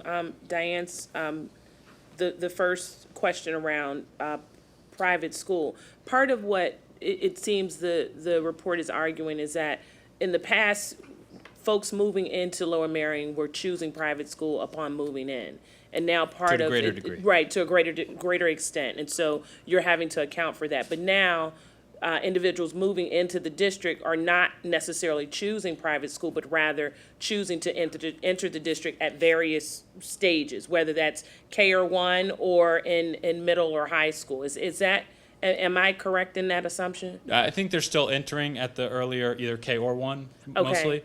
I just think there are more of them entering than Okay. previously in relation to the total pool. So as you identified the private school numbers, can you speak to us a bit more in terms of that process? Because I would assume that some of that is pretty unpredictable in terms of numbers of students who, may choose, to stay in private school one year and come to Lower Merion the next. Can you just elaborate on that a bit more for us? Yeah, a little bit. I think so. This is one of those cases where you only have so much data to look at. So I think I mentioned the two sources we did, which clearly show just by enrollments, fewer children in private school, while the overall number of students in the area was still a similar, if not rising, level. So that right there told us a lot. What was happening in the transfers, we had some data from the district, and I mentioned that verified for the last 4 years, the number of transfers from private school to the public Lower Merion has gone down each of the last 4 years. Those overall numbers were not high to begin with. I think the high 4 years ago they were around 120. They dropped to maybe below 80 in the most recent year. So we're not. Basically, I'm trying to say the growth in those larger progression rates that we're seeing the last 4, 5, 6 years are above and beyond what's happening with the private schools because those are only limited once you get past the second grade. Yeah, very helpful. Yeah. Any more questions to my left? Oh, not you, Dr. Marcy. I'll get to you in a minute. Sorry. I was just clearing my throat. Sorry. Okay, I'm going back to my right for a moment. Anyone else? Please. I'd like to just, if I may, oversimplify your report. So if I get it wrong, by all means, yell at me. When I see what you've done, I see a lot of math, a lot of addition, subtraction, multiplication, division, and all that. With all due respect, that's not why we hired you. I believe we hired you to make the assumptions, to know what data is relevant, to get a sense of what the demographic trend is, how the population's shifting the last couple of years versus 20 years ago. Looking at data, if we asked you to do a progression ratio starting in the 60s, when we had 10,000 kids, I don't think that population is relevant to doing a study today. So am I reading it correctly that, yes, the math is important, but the assumptions really are what the assumptions and how you guys interpret the data and crunch it into the model is really what's driving how we're getting to these results. Is that a fair assessment? Yeah, absolutely. I mean, it could change based on those assumptions. But being a numbers guy, I'm going to say the numbers do have a lot of meaning. No, they do. I didn't mean to downplay that. But and I think that comes out when I point out that even with these very different scenarios and results, that there's still growth, and that's just a factor of the numbers adding to each other that are already there and coming. So, but the trends that the assumptions that we assign to it, and how we set it up can change things quite a bit. So that's where we are doing using our professionalism to make the best. But the assumptions are made on your professional, having done this. That's what we're getting. Thank you. Thank you. Mr. Bonaventura. Oh, sorry, I didn't see you. So the cohort progression model that you used is kind of the industry standard. So since it's the industry standard, it's been used hundreds and hundreds of times. Is there a degree of accuracy, a standard error rate that goes along with that? Yeah, we agree with the same standards that were, I think, set up in the previous report. At 1.9% over the first year, 1.4, 2.9 over 3 years, and 4.9 over 5 years. I've seen that before elsewhere, and so we hope to do better than that, to be honest, especially at the 5-year mark. Thanks. Dr. Gilbert.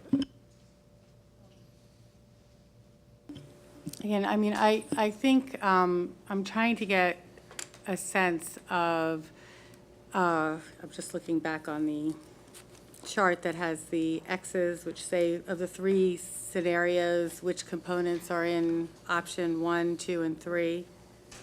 I can't see. Slide 35, I don't see slide numbers on here. Here. Yeah. So I keep asking this, I keep pushing on sort of your confidence on these issues because, I mean, clearly, for us, they're only as useful as they can be for planning purposes.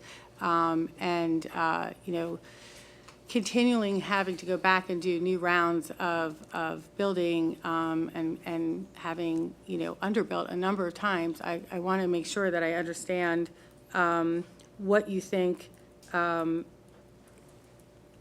why you think option 2 is the strongest option. So I guess I would just like to hear a little bit more. I understand that option 3 would go with lower private school, lower private school, higher private school increases, sorry. And the birth activity, I mean, which of these factors do you see as the most volatile, potentially, based on your experience? Well, I think each adjustment is a little different and in magnitude as well. So those 2 adjustments on the option 1 high, again, it comes down to, we look at it very, logically, I guess, in how we, whether to include it or not, and we disagree that those presumptions or those assumptions are going to happen. But obviously, we wouldn't have created them if we didn't think that's, certainly, in the realm of possibility. In the realm. But the overall effect, and I think that's detailed. How many more students come from each one, may not have as an overwhelming impact on the decisions you need to make. If you're adding 700 or 800 overall, is that, and that may be a big difference, but that's has to be determined. Whereas I guess option 3 would be the more volatile one because it's mainly the scope of difference there. We feel that option 2 is just a more representative, a narrower time frame without being too narrow, because if you just looked at the last 2 or 3 years, you'd be scared at how much growth that would show. So we think it's taking an appropriate amount of time.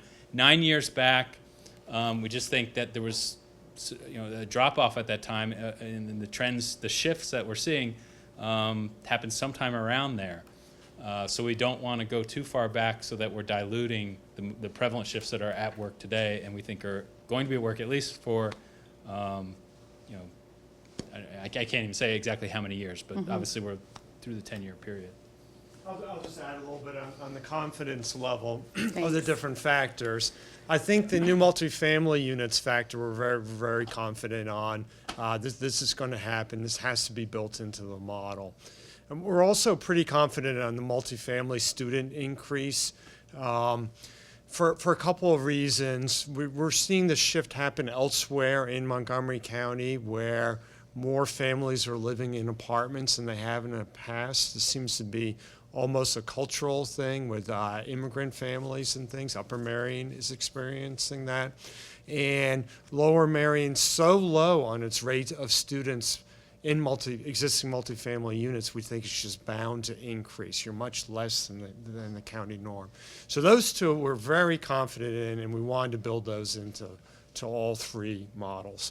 The rest, the housing sales activity increase, there may be an increase in housing sales activity, but it's probably not dramatic. We had a little bit of a bigger number in on that. Birth activity, the same factors coming into play to a certain extent. The likelihood of that happening is there, but given the housing costs of getting into Lower Marion, maybe isn't as dramatic a factor of a lot more births, of people being able to move in at that stage in a significant way to change things. And then the private school increase going the other way, it's been trending in one direction for a long time, so we don't think it's going to trend in the other direction. To a certain extent, that's dependent on the economy, which is a volatile a factor. That pulls against the other 2 factors if that one happens, and so we really felt most comfortable with the medium. Okay, thank you. That was helpful. Can I just ask one follow-up question to that? In terms of the numbers of students, the factor for new multifamily homes versus old multifamily homes, the factor for kids is much lower on the newer homes, right? That's the newer apartments. Is that because they're generally much more expensive? Is that where you? Yes, that's a price base. It's also based on what has happened in Lower Merion, Scott. Yeah, price, I think, is the big determinant there. But we did look at the developments that did happen, and was there one student? Yeah, like Corinthian actually had 3 and Sibley had 1. So you had Right, 4 one students Sibley coming out had of 3. those 180 or so. Right. Very, very small number. Can I follow up on that just really quickly? Yeah. When does something new become old then? In that study, good question. In that study, it was actually a 10-year 10 period. years So is anything what we built did. prior to the last census. Just a comment. About 12 years ago, when the new high schools were being planned and built, they were actually built for 1,400 students, and we built them based on this cohort progression model was what was the demographic study that we used. There were no adjustments to it, but it was just a pretty straight cohort. And there was tremendous amount of heat on the board at the time for buildings that were way too big, because the progression 10 years out said that we were only going to be at maybe 1,200 in each building. At most. Well, it looks like those numbers weren't too far off, and we quote unquote overbuilt the buildings, and it's turning out that it was a good thing. I mean, also when Penn Valley was renovated, we only needed, according to that cohort progression rate, 2 classrooms. We built 4. Again, we took a tremendous amount of heat for building 4 classrooms when we only needed 2. Turns out we needed 8. So, the point being, 10 years is a long time. You can be, these numbers might be low, these numbers might be high. 10 years out, it's hard to know. And, to say that, the buildings were built too small is kind of doesn't respect the nuances of the situation at the time. Excuse me, with all due respect, the buildings were built too small, and they were built without an external study by an actual demographer. So the internal study was done using that model, but without actually the expertise of consultants with expertise in the area. So, I think it is, commendable that we are now using external consultants, and, there's been concern raised about the external consultants, but those consulting reports have been, very accurate. And in fact, while there was a lot of discussion in the over the previous report, there were concerns of some members of the board that those weren't accurate, and so we didn't actually build enough classrooms at Welsh Valley. So I think it is really important to acknowledge that these projections are based on expertise of demographers and planning experts. Dr. Marseille, please. Sure, thank you. I did have a question about the new developments and the new apartment rentals, and what was the draw rate and what were you thought? But I think you guys answered that in terms of price point and other issues. But you mentioned that obviously a big part of the growth is students are originating out of existing multifamily developments, apartment rentals. And I was trying to get a sense with your work in understanding Montgomery County, especially Lower Merion School District, is there a high demand for those apartments? Are there a lot on the market in terms that are available ready for rent, and that is causing, that is helping to create that draw? I'm trying to get a sense of supply and demand, if at all you can you can speak to that. I don't think we have a real specific data to give you the market trends. I think some of that could be found through the like MLS survey, but rentals are another much thornier issue than sales or owner-occupied homes. Whether or not it's being, some of the drive is coming from availability, I don't know. Rentals are very fluid by nature, in and out. I don't think it's a matter of some years you can't find an apartment to rent. Certainly the demand would have its effects as it increases. But again, I think the older, more affordable units are the lowest barrier of entry to someone who wants to, at least from someone with children perspective, someone who wants to get into the district. That's probably the way they're going. Any additional questions from the board? Dr. Marseille? All right, thank you. Thank you very much. We appreciate the work and your time, and I'm sure we'll be seeing a lot of you over the next couple months. Thank you. Yes. Okay, so now I'd like to open the floor for public comment on agenda items only. Please sign in with Ms. LaPera. There is a 3-minute time frame, and also let us know the general vicinity of where you live in the district.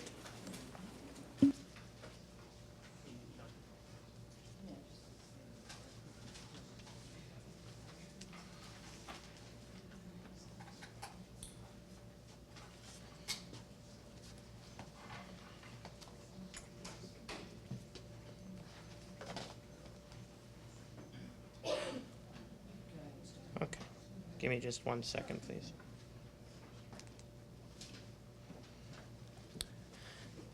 Good evening, everyone. It's a pleasure to be back here. I was student body president of Lower Merion High School in 2006 to 2007. My name is Andrew Karasik. I live in Wynwood now. And so I do have experience speaking before this board, as Ms. DiBonaventura knows, and as Mr. Friedlander in the back knows. And I do certainly have experience studying these figures and dealing with the enrollment data in new high schools and things like that. So I have a couple of points to make. One is I still wonder how we could have gotten it so wrong. In the mid-2000s, when we were looking at enrollment, we said it was going to tick down. And many of the students said, and many of the community members said, there's no chance that's going to happen. This is going to go up. And yet, we were told that the 2008 class of between 450 to 470 students at Lower Merion would be the largest class Lower Merion would ever see. And that would be the biggest bubble we would ever cross. And yet, when you look at when you actually look at the two models, and you look at the CAC's projection, and the projection of both the actual and the Zhang, I believe I'm pronouncing that right, they are so far apart that we spent hundreds of millions of dollars of taxpayer money building new schools on flawed data, on data that's not accurate, because we see that it's not accurate. And now we're going to be asked to spend more money to try to fix a problem, to go into construction again, to move student parking again, and to do whatever needs to be done in order to do that.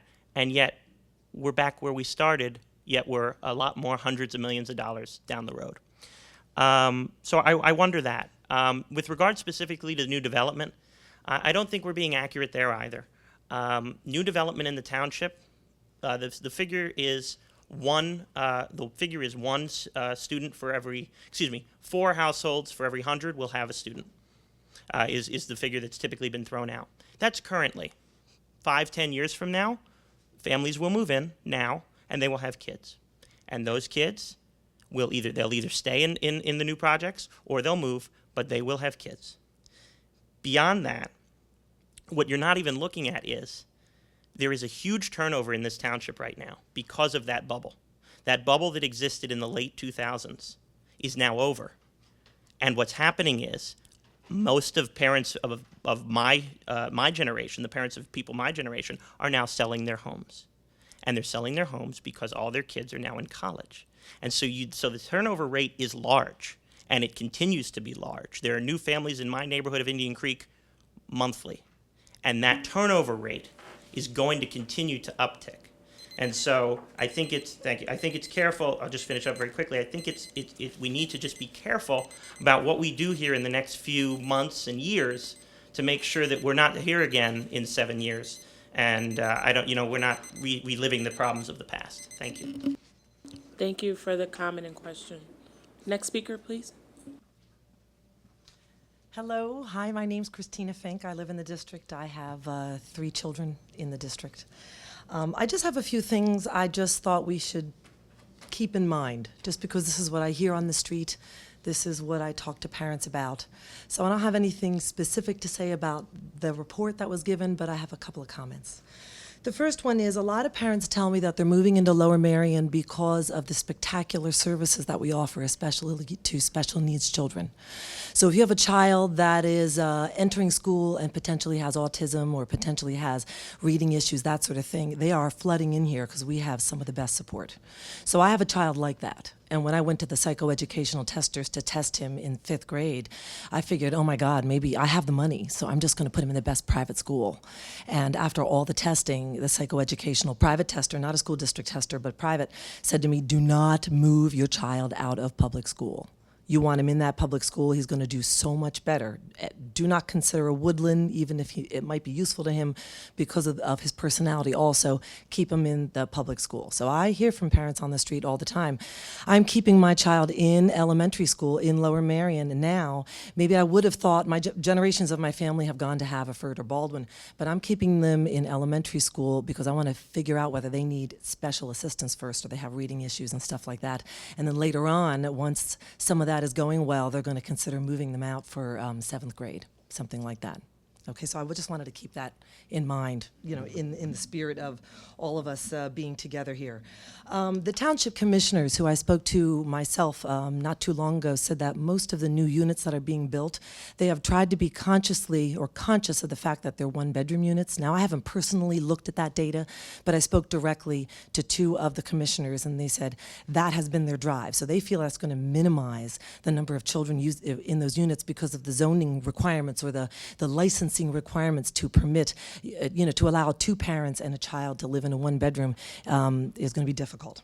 Let's see, of course, the economy, and then, of course, the other element of a lot of parents I personally know that are taking their children out of public school currently because they're upset about standardized testing or they're upset about the Common Core. And so I think you're going to have a small pool, at least, and it might be bigger than you think, that are moving back out of public school and into the privates because they're unhappy with some of that that they don't feel has been resolved as to what the benefits to them are, and they feel their child is being injured versus assisted, and that's a whole nother conversation. But I wanted to just put that into the psyche of the whole discussion also. So thank you very much. I just thought I would add a few comments. Appreciate it. Thank you. Next speaker. I'm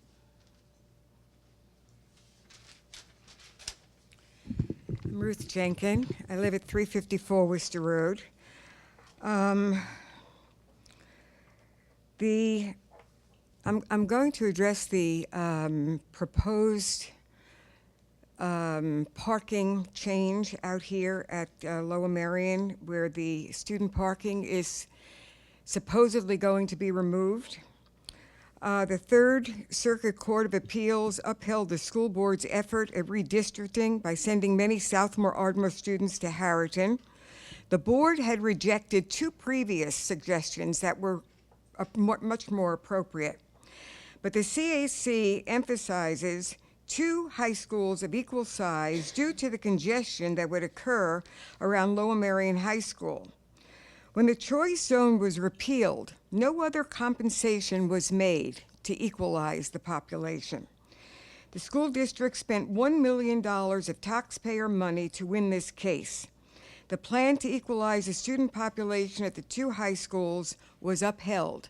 The 2 high schools, which cost us $200 million. You have decided to undo what the courts decided without consensus, setting in motion a series of unfortunate events. Number 1, an overpopulated school. Number 2, dangerous traffic issues. Number 3, now without transparency, the planned removal of student parking, causing a further overflow into the neighborhood, and more money for more construction.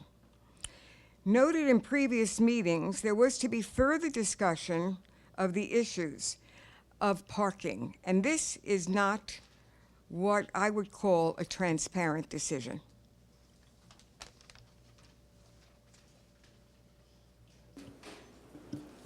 I'd like to follow up with that.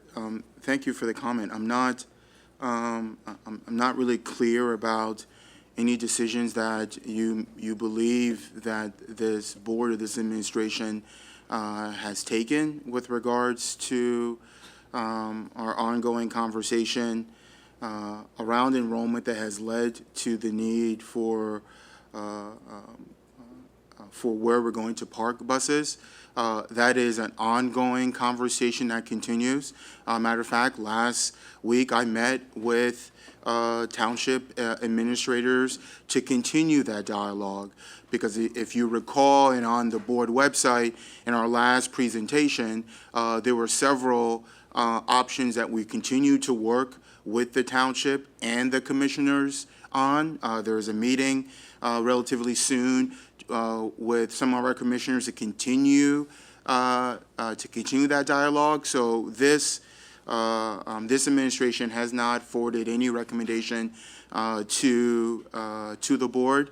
We continue to analyze where we are, how to best fit the need, but we've been unequivocal with regards to the fact that this issue about bus parking is not a Lower Merion School District problem. It is a community issue that requires community to work together collaboratively. But we have not made any decisions. I believe that, matter of fact, we have been very transparent in terms of the information that that we've shared. So as we continue to gather additional information, now we are receiving even more information with Montgomery County Planning Commission with regards to their analysis and their recommendation. So all that now plays a role in how do we continue that conversation. So I wish we had a resolution and a solution to the bus parking. I think we're a lot closer than we've been before. I think there's a tremendous amount of challenges that that the board will face, administration, along with the township, not insurmountable if we come together and figure that out. And that has been an ongoing conversation around safety. And as soon as those issues were addressed, we went to the township. We met with the commissioners. We said, our families, our communities are expressing concern about traffic, about volume. What are you going to do about that? What's our locus of control as a district to support that?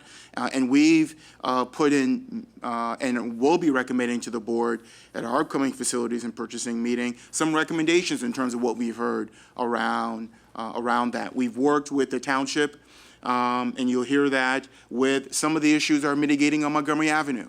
There are individuals that asked I think the Wynwood Civic Association made some specific recommendations. Since then, it's been a collaborative process. And as we all know, change is not easy and change is long. There are things that as a district, we'd be more than willing to support, and we're going to make recommendations to the board in terms of expenditure that we didn't anticipate, but we're going to ask for that because we know it's a safety issue. But then there are issues that go way beyond our control with the township and PennDOT, who makes those regulations. So though I would love to have an additional sidewalk someplace else to provide a safety thoroughway, I can't make that decision because that property, if we were interested in putting a sidewalk and we did vote on it, belongs to a resident.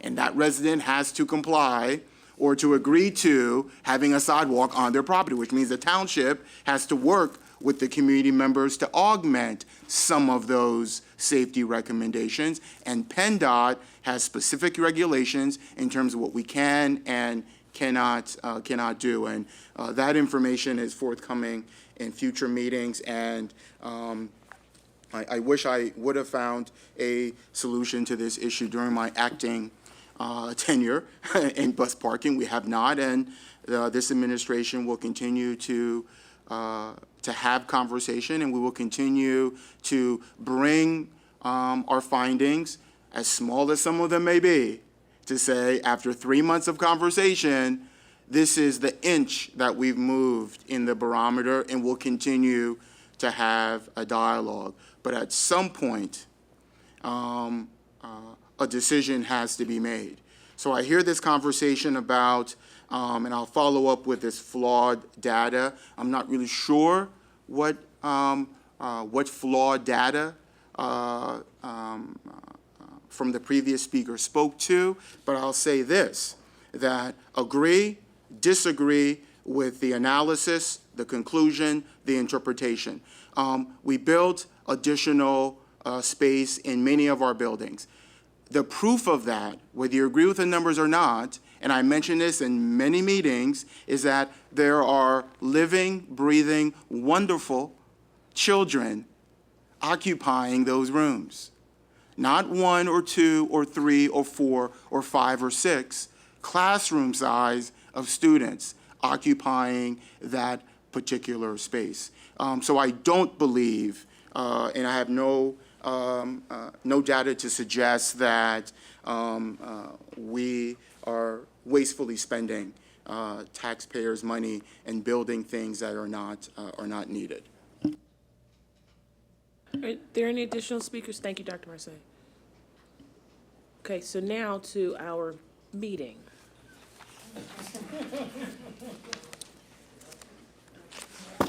Budget presentation. Oh, budget presentation. Mr. Orlando, you're on.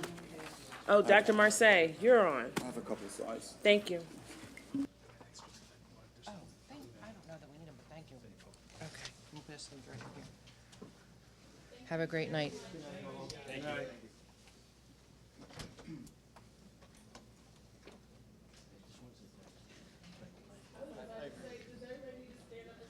Yeah. Like that.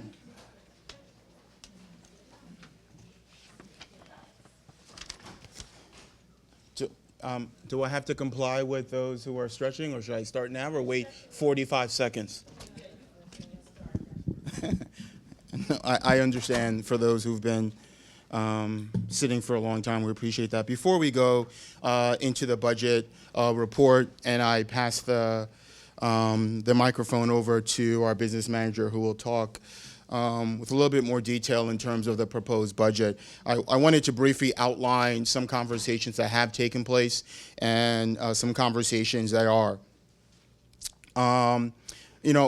This budget process has been, continues to be, and has always been an extensive process that occurs over the course of the year. The board approved the preliminary budget in February. And prior to that, and since then, we've been having conversations at specific meetings where that has been a topic of conversation. And with that, we know that first and foremost is our commitment to really preserving the high-quality educational programs that drive our district. It's been a constant. It's been our North Star in terms of that, and we continue to value the rich programming and the high quality of public education that we provide here in the district. But we know that there are factors that drive the budget and drives for those budget increases. And we understand that a vast percentage of our budget increase has to do with salaries and benefits. But I want to focus on, and not too much because we've had this for an hour and 30 minutes, and that is the ongoing conversation around enrollment growth and the cost of those factors, which is extremely important. And then we should note that when we talk about mandates, we are talking about numerous state and federal requirements that have been added to the school district's plate in the last recent couple years that obviously go unfunded. And you see some of those as well in the lack of support from the state. This is information we shared earlier that speaks to the growth of the enrollment data. It was echoed by Montgomery County Planning Commission, but I have to say, when you take a look at the growth of our district compared to other districts that oftentimes individuals say, well, what does that look like other places? Our level of growth is double and triple that of our neighboring communities. So if you look at Radnor, you look at TE, you look at Wallingford, Swarthmore, those places are not growing as quickly as we are. Matter of fact, we're in the double digits in terms of the level of increase.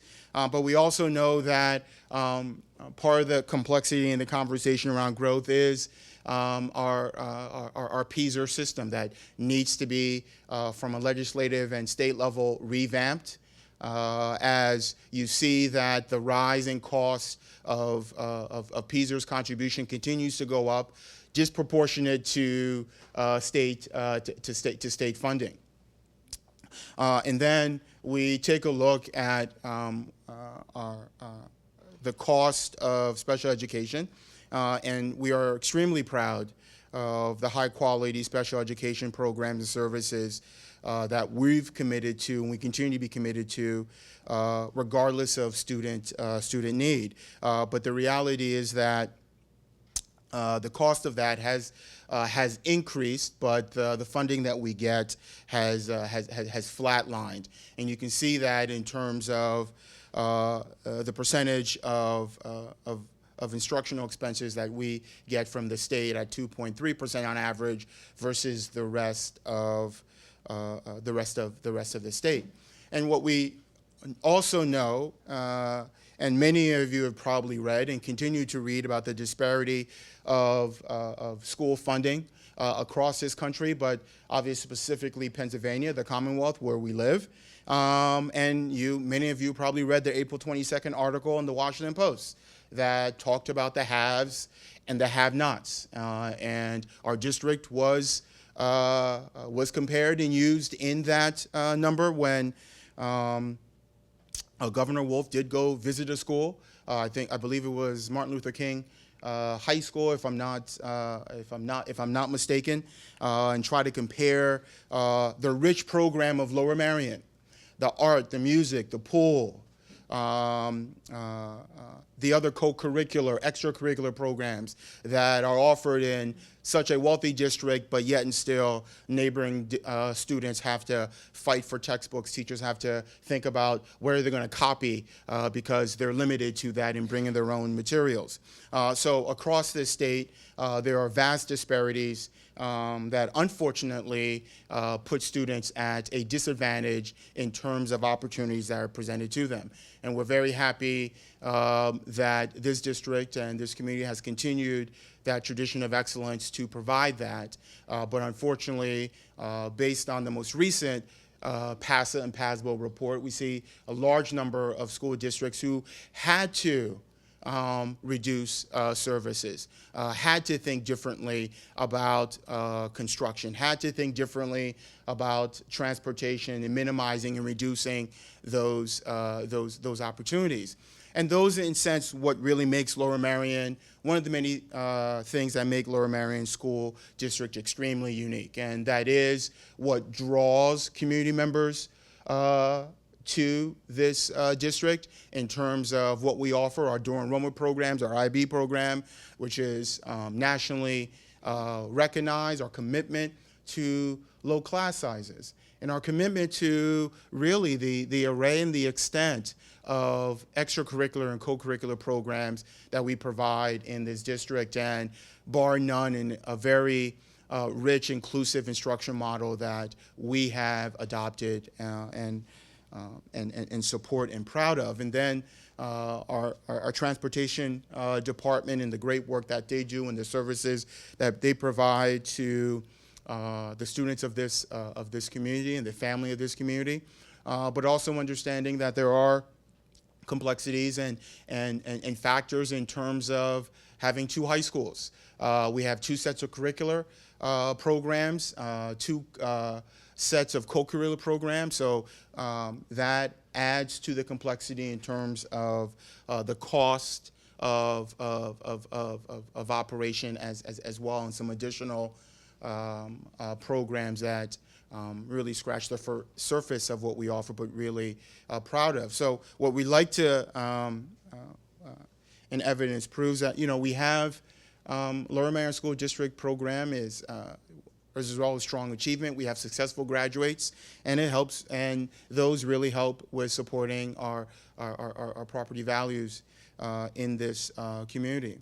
And we do believe that great schools lead to successful students, which leads to great communities. But we also, in our conversations, understand that the board has asked, and comments that we've received and information on our website, the FAQ around the budget process is available for the community, continues to be. These PowerPoint presentations are online or will be online. And we've gone back and we've sharpened our pencils, and the budget that Mr. Orlando is going to present to you tonight is a reflection of some of the ways in which we have received our savings from our bond refinance to lower the tax increase from the previous conversation that we've had. So with that, I'd like to ask Mr. Orlando to come up and briefly walk you through a couple of slides, a little less than mine. Yes, a little less than an MCP slide, so we'll go from there.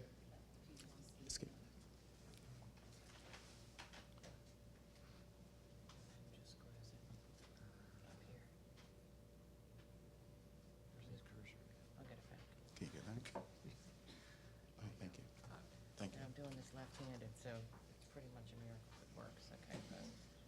And then your the last one. Draft budget. Lose it again. There you go. But if you ever lose it, it's always over here.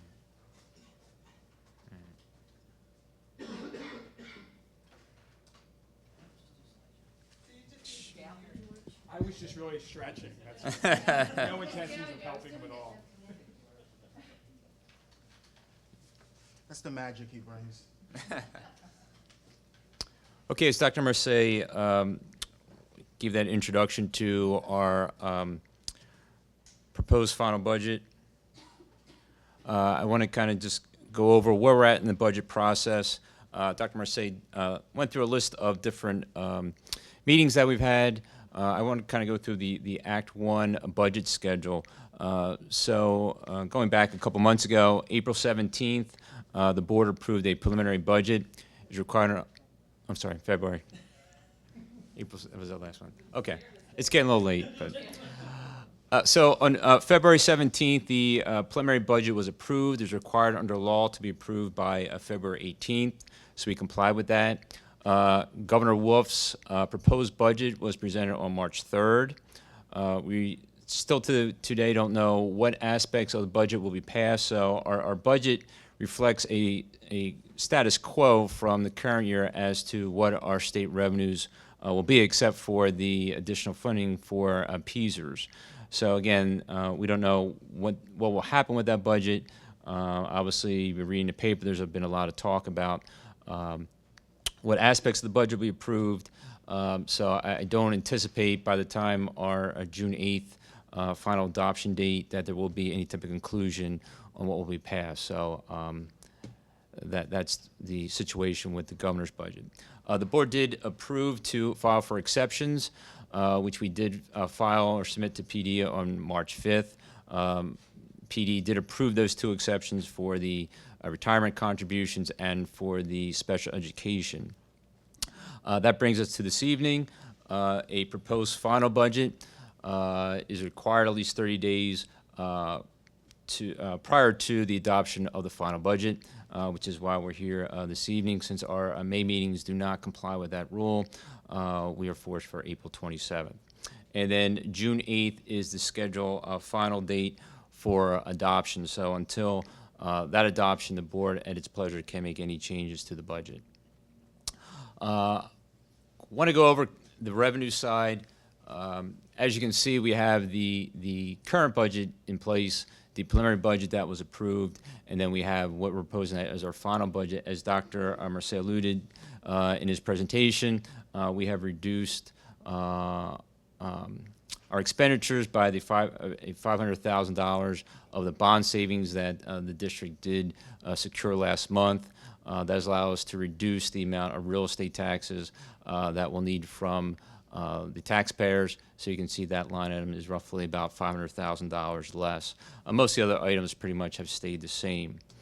On the state side, as I mentioned, we did not change any of the state funding. This time we don't know what the governor's budget is going to be. I do want to draw your attention to the one line, the state property tax reduction allocation. You can see both the preliminary budget and the proposed budget for 15-16 are blank. Those numbers have not been released. We do have the Secretary of Revenue did certify the taxpayer relief funds will be up about $4 million from the current year to $783 million. Early May, they will determine what that means for Lower Merion as far as what portion we will get. So in the final budget, we will know what our allocation, so a number will be in that line item. It's going to be probably at least the same or roughly around the same or a little bit higher due to additional funds. That brings our total revenue, including utilization of $9.4 million of fund balance to $246,266,565. But can I just ask you to make a clarification? Yes. The fact that that number isn't in there doesn't mean that when we do get the number, That's correct. the It totals won't- change. So could you explain that? Sure. What will happen is basically the homestead exclusion amount would basically fit into that line item and it reduce the amount of real estate taxes at the local level. So it's pretty much a wash. It doesn't change anything since it's in our calculations right now with the amount of tax that is owed. So it kind of shows up on both sides of the balance sheet, so correct. it's a zero. Correct. Yeah. The only thing difference would be, if that number stays, zero, obviously, then it'll change it. But obviously, that's not going to happen. Hopefully, not in my lifetime, anyway. So just draw attention to the expenditure side. As you can see, the other category, which where the debt service is, reflects the $500,000 reduction. We did add, and I think in our presentations with the Civic and a couple others, we did go through what those other items mean. So you can see everything's from consultant to tuition, utilities, supplies, gas, property. Debt service makes up that little over $58 million. So you can see that equals expenditures $246,266,565. So our shortfall is roughly about $6.7 million, and you can see the amount of tax increase would decrease from our proposed budget of 3.81% tax increase to 3.55. So by utilizing that debt service, we were able to reduce the amount of the tax increase. Now, just to kind of reiterate what Dr. Mercier said on what is driving the budget, again, this budget maintains all our current instructional programs. As Montgomery Planning Commission went through very thoroughly the enrollment growth, that has a huge impact in our budget. The last few years, I know since I've been here for the last 5, that we've every year had to add in additional staff, books, computers, software, due to the amount of the students. It's been roughly 1,000 or so. That has a major impact on what has been the tax increase. If it was flatline, obviously the tax rates would have been a lot lower than what has transpired over the last few years. Our anticipated salaries, as we mentioned earlier, we are currently working with negotiations on a new contract with the Educational Association that expires on June 30th. That has not been concluded this time, so we have some anticipated salaries. Also, the retirement contribution, Dr. Mercedes showed you the slide between, show you how the rate has increased. There's another 21% increase this year, which roughly is about an increase of $5 to $6 million in our expenditures for pension contributions, and that will continue for the next couple years. Next year, let's see, we're in 16, 17, projected about another 15% increase. Then it starts going into smaller single-digit increases and eventually topping out a little over 33% in the year, I believe 2035. So about another 2 decades worth of well into double digits as far as contribution. Special education programs, Dr. Mercedes showed you the slide where, and I think a young lady from the audience spoke about the quality of special education programs and the mandates that were required to. So that has had a huge impact on our expenditures. And then thirdly is really stagnant revenue, minimal increases from the state and the federal funding. We had talked about this in some of our presentations with the Civic. Even though there is some additional state funding, there's not a dramatic amount of those, quote, bold budget from the state that we're going to see here in Lower Merion. It just doesn't fit into the calculations the way they determine it. So they're just kind of what is driving the budget, and then just kind of put it in perspective. When we did the preliminary budget, the median tax household assessment of $250,000 was looking at about $242 tax increase. That has been decreased to $225, so by reducing it down to 3.55%. So that is a brief overview of kind of where we're at with the proposed final budget, and I'll open up to any questions. Thank you, Dr. Marseille and Mr. Orlando. Before opening it up to questions from the board, I just wanted to make sure there weren't any comments specifically to the regarding the budget from the public. So if there are any questions regarding the budget, I want to make that give an option. Seeing none. And also before I turn it over to my colleagues, I want to thank both Dr. Marseille and Vic, as well as the administration, for a real thorough and comprehensive look at the budget on the board's behalf. We heard the public loud and clear, and we raised some areas of concern in terms of how do we share any cost savings that we had realized as a district. And so we appreciate quite a bit in terms of you all going back, as Dr. Marseille said, and sharpening the pencils and identifying ways in which that we could mitigate that tax increase to our families and students who live in the district. Well, not just families and students, just to our full community. So again, I want to open it up to board questions regarding the presentation at this time. To my right, Dr. O'Leary, I see you. Thank you very much, and we've asked a lot of questions at the other meetings, and so I just wanted you to, since this one is televised and some of the others weren't, can you remind me of the number, the dollar amount that we get reimbursed per student from the state? Oh, geez. I put him on a spot. Sorry, it's just such a lovely low number. Yeah, it's, I believe, below $1,000. Below $1,000, yeah. I mean, So which is one of the lowest, if not the lowest in the state. Okay. And I think Dr. Marseille showed the one slide of the amount of, they call it actual instructional expense, and the percentage that we get paid or reimbursed by the state is only 2.31%. Where if you look at PSBA has a chart for what is the total actual expenditures for the entire Commonwealth, and what that's like 32% that are getting reimbursed from the state back. So there's quite a dramatic difference there, and it would be millions of dollars more if we were just what the state average got coming back to the district. Unfortunately, they don't view us. I hate to say the word, don't need it, but they just don't in the formulas. It just doesn't work out. Hopefully, now, one thing, cross our fingers, there is a Basic Education Funding Commission that in early June is supposed to come out with a new funding formula. I know we had some presentations, I think, at the Legislative Committee, Mr. Feinberg from Haverford, and the I think it's Fair Education formula. So there is, some hope out there that there may be some change in the funding formula, but we'll have to wait and see what the commission comes out with in June. Questions? Ms. Robinson? Thank you, Vic. Can you tell us the dollar amount of the Peasers contribution this year? The dollar amount Of the- increase or the total amount that we're The paying total in? amount in the budget? It's around $30 million. Okay.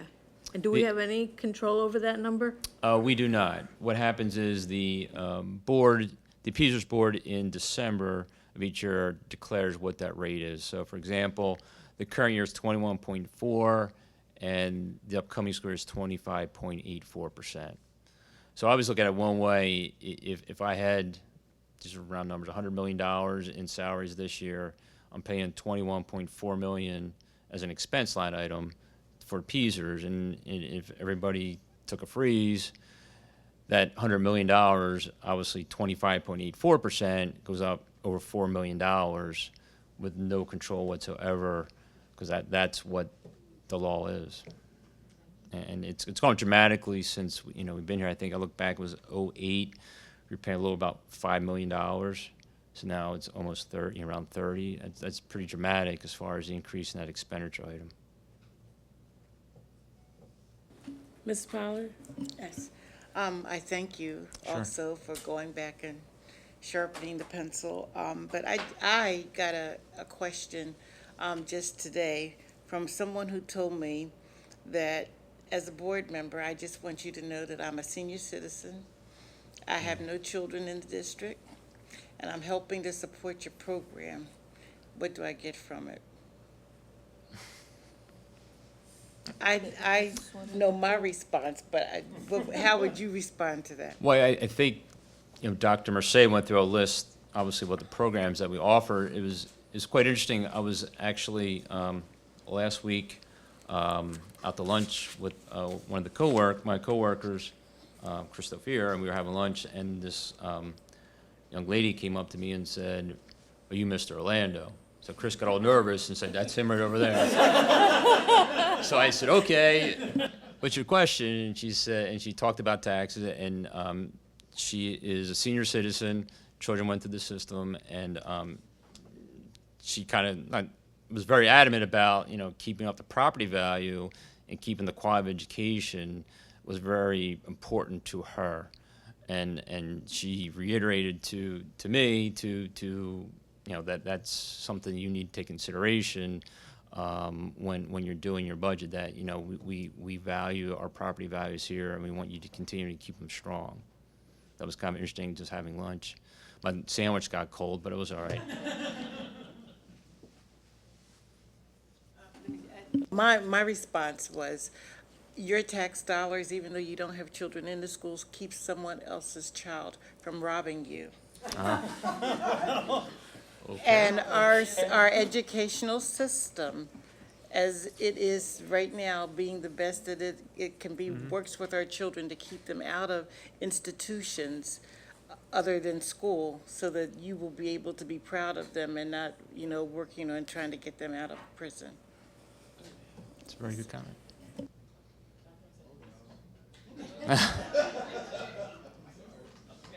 To my left, anybody? Dr. Gilbert? I just want to say I appreciate the administration making it clear, and I think, I think the board also feels very strongly about, the fact that we are proud of our special education services, and that we think that this is important, that we serve all of our children to the best of our ability. And I just wanted to reiterate that because of the the exception, that's sort of a focus, but I think it's important that, we are very clear that we support the education of all of our children, and that this is a value that we hold. Mr. Bonaventura, please. First, let me just agree with Dr. Gilbert. It's something we've always taken pride in, and it's something that I hope that we continue to take pride in. And just to Mrs. Pollard's comment, you and I are the two board members on this table who are in that boat, whose children are no longer in the district, but we're still paying the taxes. So we're feeling that personally, and I do it without hesitation. And so I'm happy to do that. My question, Vic, is. So the preliminary budget came out in February, and really the only change is that, and I thank you very much for the $500,000 decrease in the tax increase. But since February, that's kind of the only difference. And we used the money from the bond refinance. But if I recall correctly, that was close to $900,000. A little over that, and a little over $200,000 was used to offset the new bonding that we did, and then you used $500 towards this. That still leaves another $200,000 plus or minus from the bond refinancing that we might be able to use, and then on tonight's agenda, a little later, if we ever get to the actual agenda. We also, after that February 17th preliminary budget got, we're going to vote to approve approximately $234,000 in a assessment settlement. So that's close to another $500,000 that we didn't know we were going to have in February, and we have now. And I'm just wondering whether it might be possible to put that money towards the tax increase as well. Well, To lessen the tax increase, yeah. Yeah, I guess a couple things. One, the motion later on well, hopefully not much later on, but sometime tonight talks about a stipulation settlement that we did, the board hopefully will approve. It's kind of two things. One, the amount of the stipulation is actually for 2 years. So part of it is going forward in 15-16, and part of it is for this current year, which under the accounting world, a good portion of that is going to be reflected in this current year. So it's like one-time money in the 14-15, and then going forward, the assessment will be changed, so it would be a smaller amount out of that $238,000. The only thing I caution with doing that is that's one settlement. There are a lot of other cases that we have pending that are going to be probably unfavorable outcomes that are probably going to hit in 15-16, which haven't been reflected on it. So I kind of caution you trying to use that, because there are probably going to be some reductions in assessment that are almost going to offset that. But you didn't anticipate those in your projections? So you didn't. Well, when you did the projection for next year, didn't you consider that possibility in your projection? So I'm suggesting that you might have already counted that money into the. They're not included in they're not included in the assessment calculation. Those cases that we believe are going to be unfavorable. It's interesting. Okay. Well, we still have, the 200 plus. And then on the refi, so we have additional debt service. There's more additional debt service coming in on the books in 16-17. So we talked about phasing that additional in over 2 years. By utilizing that, it's going to make it much more difficult in those other years to incorporate in the other two future budgets. So I would be very cautious about using more than that. Well, then I'm not sure that sharpening the pencil is the right term, because the expenditures are the same from February as they are now. Well, actually, Ms. Mayor, or are they different? you coined that term. I didn't say it. I didn't use that. Somebody else used it, but that's okay. We can agree to disagree, but I thought I got that statement from you when you made a statement that we like administration to sharpen the pencils. And since then, I've been adopting that term. Okay, yes, no, I thought you meant tonight. No, yeah. Oh, no, you're absolutely right. I agree with you, Dr. Marseille. Anyway, I feel like the expenditures are the same from, or the projected expenditures are the same. So, you know, we didn't look at any, let me rephrase that. I'm sure you did look. I was just hoping that, you know, we could find more than $500,000 because to me, you know, 3.55% is still a little high in my view. You know, oh, I'm sorry, did you want to go? You can go ahead. Take it. I'll follow you Okay. afterwards. All right. First of all, do you actually have the list over the last 10 years of what the tax increases have been? We had that in previous presentations. Yeah, I had the presentation. I don't have them on this computer. Okay. I think that would be helpful as we're looking at the final budget in terms of what the tax increases have been over the last few years in relation to previous tax increases. But I also just want to highlight that the board gave the direction to the administration to look for ways of dealing with the tax increase and at the same time maintaining the quality of our programming and maintaining our class sizes and maintaining our quality of co-curricular activities. And so I just want to thank you for doing that in the context of increasing enrollment, which of course is going to be raising the budget in terms of PSERS, in terms of special education, in terms of all the kinds of ways in which our expenses are increasing at the same time that we're asking you to maintain those quality programs. And I do have the list here, but which Dr. Van Lynch gave to me on the tax, but I won't read it out. It's really, we have, but I think it would be useful to put that up at a future time. Sure. Sorry, can I respond? Please. So we presented a preliminary budget in February, and we were asked as administration to do our due diligence in ensuring that we maintain the same quality of programming that this district has been accustomed to when we brought a proposal. Members of the board made reference to, we really want you to go back and think of ways in which you can reduce the tax increase. There was community members who asked for that, who asked very specific questions and made comparisons to other neighboring school districts, tried to articulate the significant differences between our school district and others in terms of expenses, and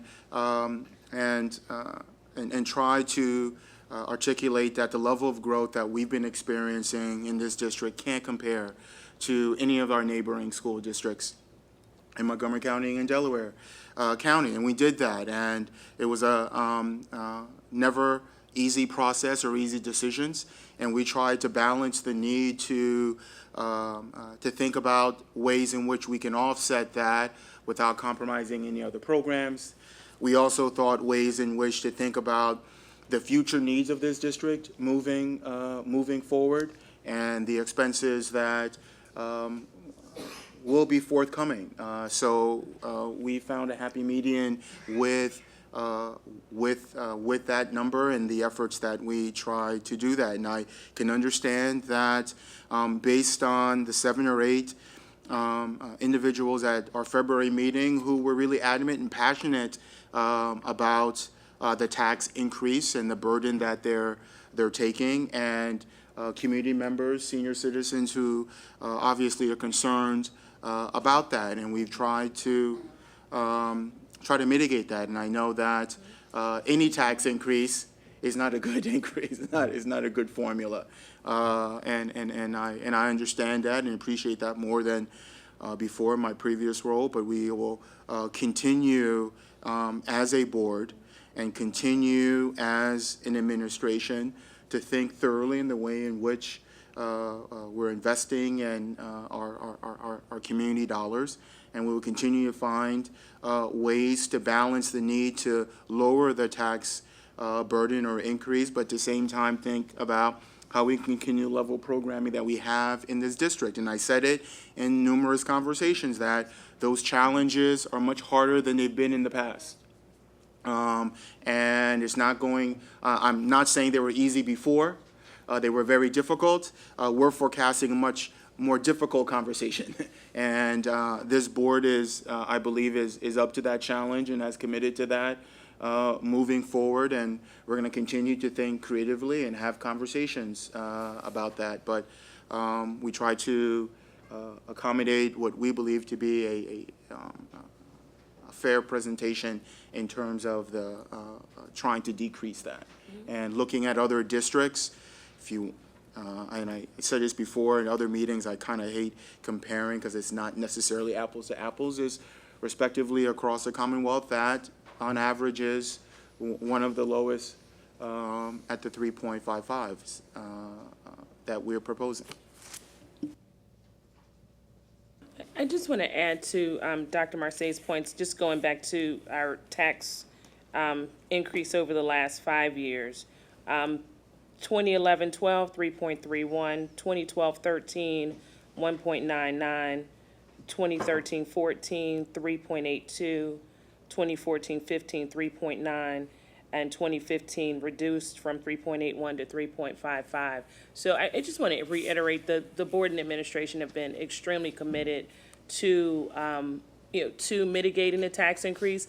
Additionally, our expenses continue to increase. I sat in a facilities meeting, and there are a variety of things on the list of bills that were not anticipated, that are upwards near $100,000, give or take. And so when you hear Mr. Driscoll's report of the Facilities Committee, you'll realize that the reality is, given the increase in enrollment, there are going to be increased expenses. And so to utilize a full savings realization for the district, from the majority of the board's perspective, is not necessarily the best choice given the financial constraints we're under with what we saw with 1,000 slides from MCPC on enrollment increases. And so I just want to, again, thank the administration for listening to the board and working together collaboratively to see the ways in which we could share the tax burden with the constituents and the community, but be mindful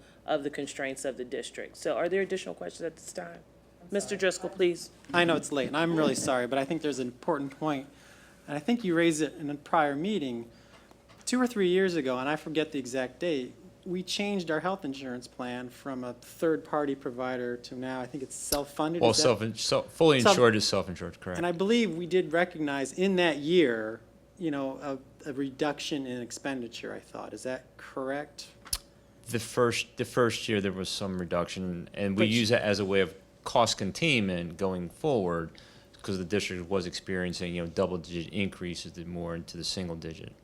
But you can't self-fund a second time. You can't self-insure. I mean, that is and I think to another point that I thought I heard, going back a few years, we signed up on a consortium to purchase some natural gas or other products. Correct. You can't do that twice, right? I mean, you can renew it once the contract is up. I'm just thinking that these are one-time events in the past that I think you rightly so took advantage of, but when you go back to the budget, you can't keep doing it year after year. You can't self-insure, redo that. You do some are one-time events, correct? Right, and I think that's an important thing when we ask the administration to look. If in past years advantages were taken, thank you, but now you can't retake that advantage once it's already been used. Any more questions? Additional questions? Okay. I'd like to now move to the regular business board meeting and approve the minutes from the following Board of School Directors meetings from the following dates. March 16th, regular business board meeting. March 16th, policy committee meeting. March 17th, Finance Committee, March 24th, Legislative Committee, April 6th, Curriculum Committee, April 10th, Policy Committee, April 16th, Facilities and Purchasing Committee, and April 22nd, Communications Committee. Is there a motion to approve the minutes from those following meetings? I so move. Is there a second? Second. All in favor? Aye. Opposed? Motion carries. Now to Dr. Marseille, the superintendent's update. Thank you. Several updates and congratulations to all these individuals and to the district. It speaks to much of the conversation we've had about our commitment to providing those opportunities to our students, and we definitely don't provide them because we want a national ranking or a state ranking, but that's nice in terms of that process, but that's not why we offer those opportunities and those experiences. And we've known schools across the Commonwealth and across the state, unfortunately, are not able to provide those opportunities. So I really want to congratulate Harriton's Amazing Science Olympiad team on winning the 2015 state championship. This is the team's 17th state title in the last 18 years, and 18 consecutive times they've earned a trip to the National Science Olympiad, which will be held in, I think, next month in Nebraska. So we also want to congratulate Ballard Kenwood and Welch Valley, who finished 3rd and 6th, respectively, in the middle school division, and Lower Marion, who finished 6th in the high school division. TSA, all 4 of our TSA teams excelled at the recent state conference and have advanced to nationals as well. Welch Valley and Harriton had their best showings ever, with Welch Valley earning more medals and top 10 awards than any school in the state. Welch Valley also won the PEA TSA Inspiration Award for community service efforts related to the annual TSA Carnival to support the American Cancer Society. Their work with the Ardmore House and the design of ergonomic furniture for its residents, as well as the TSA-sponsored Hour of Code Day, organized and taught by Welch Valley Middle School TSA students to the entire Welch Valley student population. So congratulations to TSA for the work that they do and the time that they put into that. NAM, Best Community for Music. You've seen that on our website. That's been up for some time, but for the 5th consecutive year, the NAM Foundation has honored Lower Marion School District as one of the nation's best communities for music. The Best Communities for Music Education Award affirmed the school's districts that have demonstrated exceptional efforts to maintaining music education as part of a school's core curriculum, and we're proud to offer that.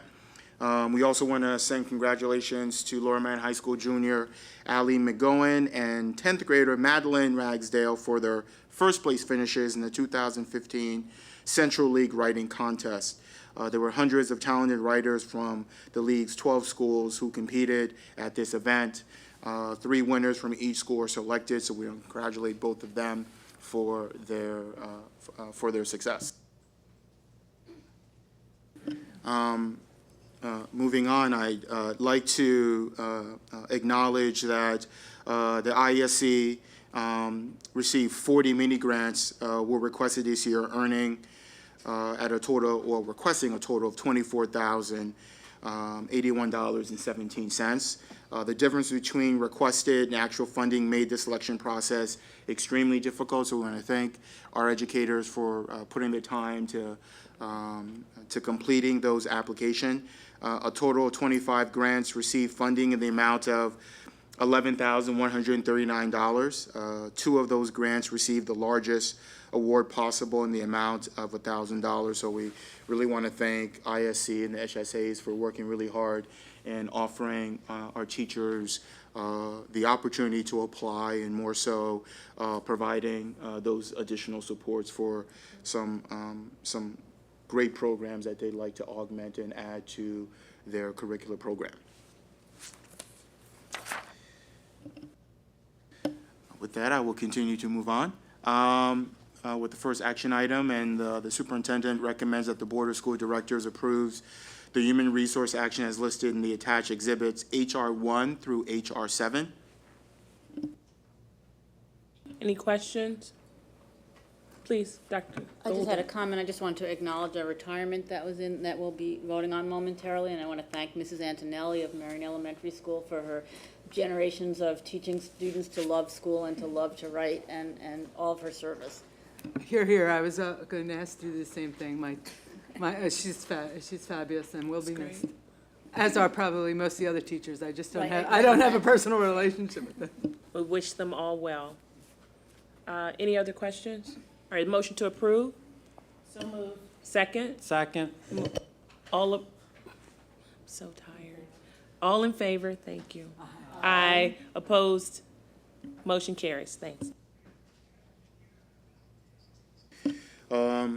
The superintendent recommends that the Board of School Directors authorize the president to sign the following settlement agreement between the Lower Marion Lower Marion School District and Tracy Spieth in substantially the form presented to the board.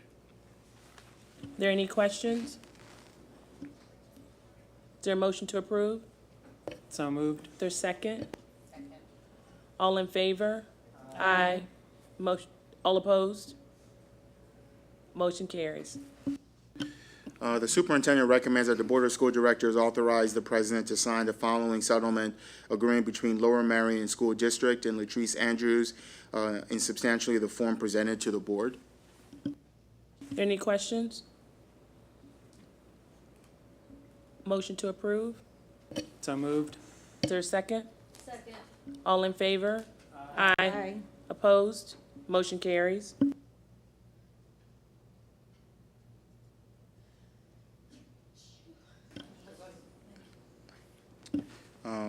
The administration recommends that the Board of School Directors approve the student services listed items as listed, agreements for students receiving non-district educational services SS-1 through SS-6.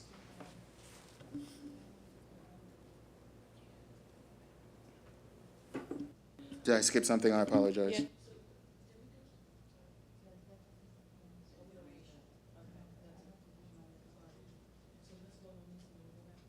Okay, any questions? Is there a motion to approve? So moved. Is there a second? Second. All in favor? Aye. Opposed? We're going to go back a bit, Dr. Marseille, to Dr. Gilbert's report of the curriculum committee. I'm sorry we missed that. Sorry, Dr. Gilbert.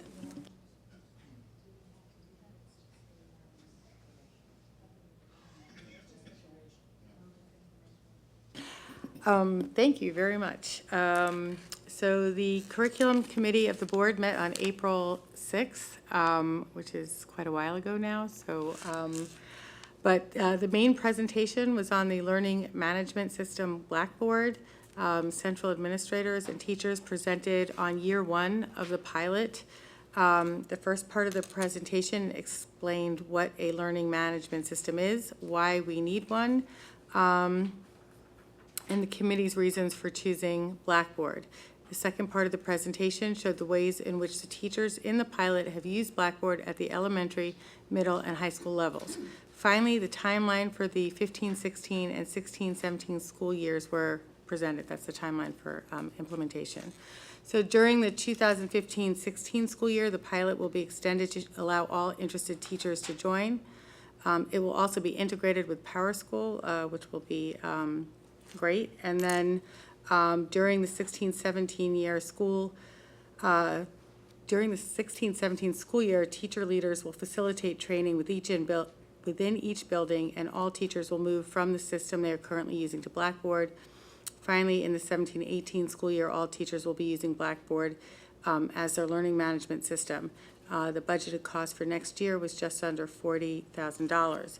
The board asked questions about cost, implementation plans, educational appropriateness K through 12, alternative systems, and policy implications.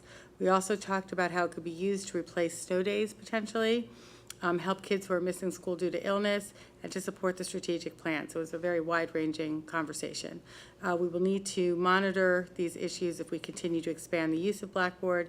The committee recommended that it be considered by the full board, meaning it was reviewed in facilities, which I imagine it was.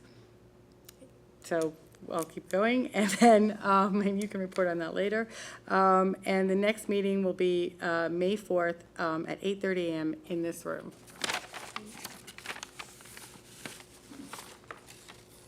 Thank you, Dr. Gilbert. Dr. Merced?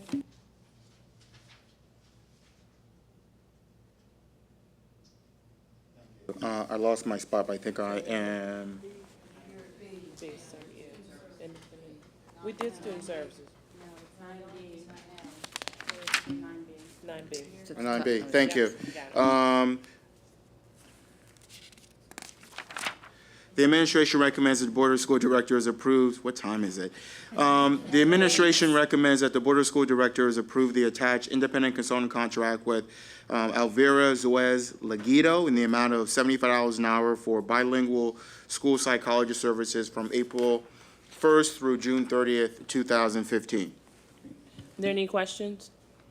Is there a motion to approve? So moved. There's a second? There's a second. All in favor? Aye. Opposed? Motion carries. Thank you. The administration recommends that the Board of School Directors authorize the Special Education Services Cost Plan for the 2015-16 school year for an estimated cost to the district of $699,396.98. This is for contract with Montgomery County Intermediate Unit. And no discount, right? Yes, it was discounted. It was discounted. Wow. The Okay. Montgomery County, under Ms. Dr. George's leadership, is re-looking at ways to offset costs for the district, and has done a phenomenal job in his short tenure. So he always has that, and his statement is my job is not to make my budget problems your budget problems. Okay. Thank you. Any questions? Is there a motion to approve? So moved. Is there a second? Oh, I'm sorry. Do you have a question? No, I'm just asking. Oh, okay. All in favor? Aye. Opposed? Motion carries.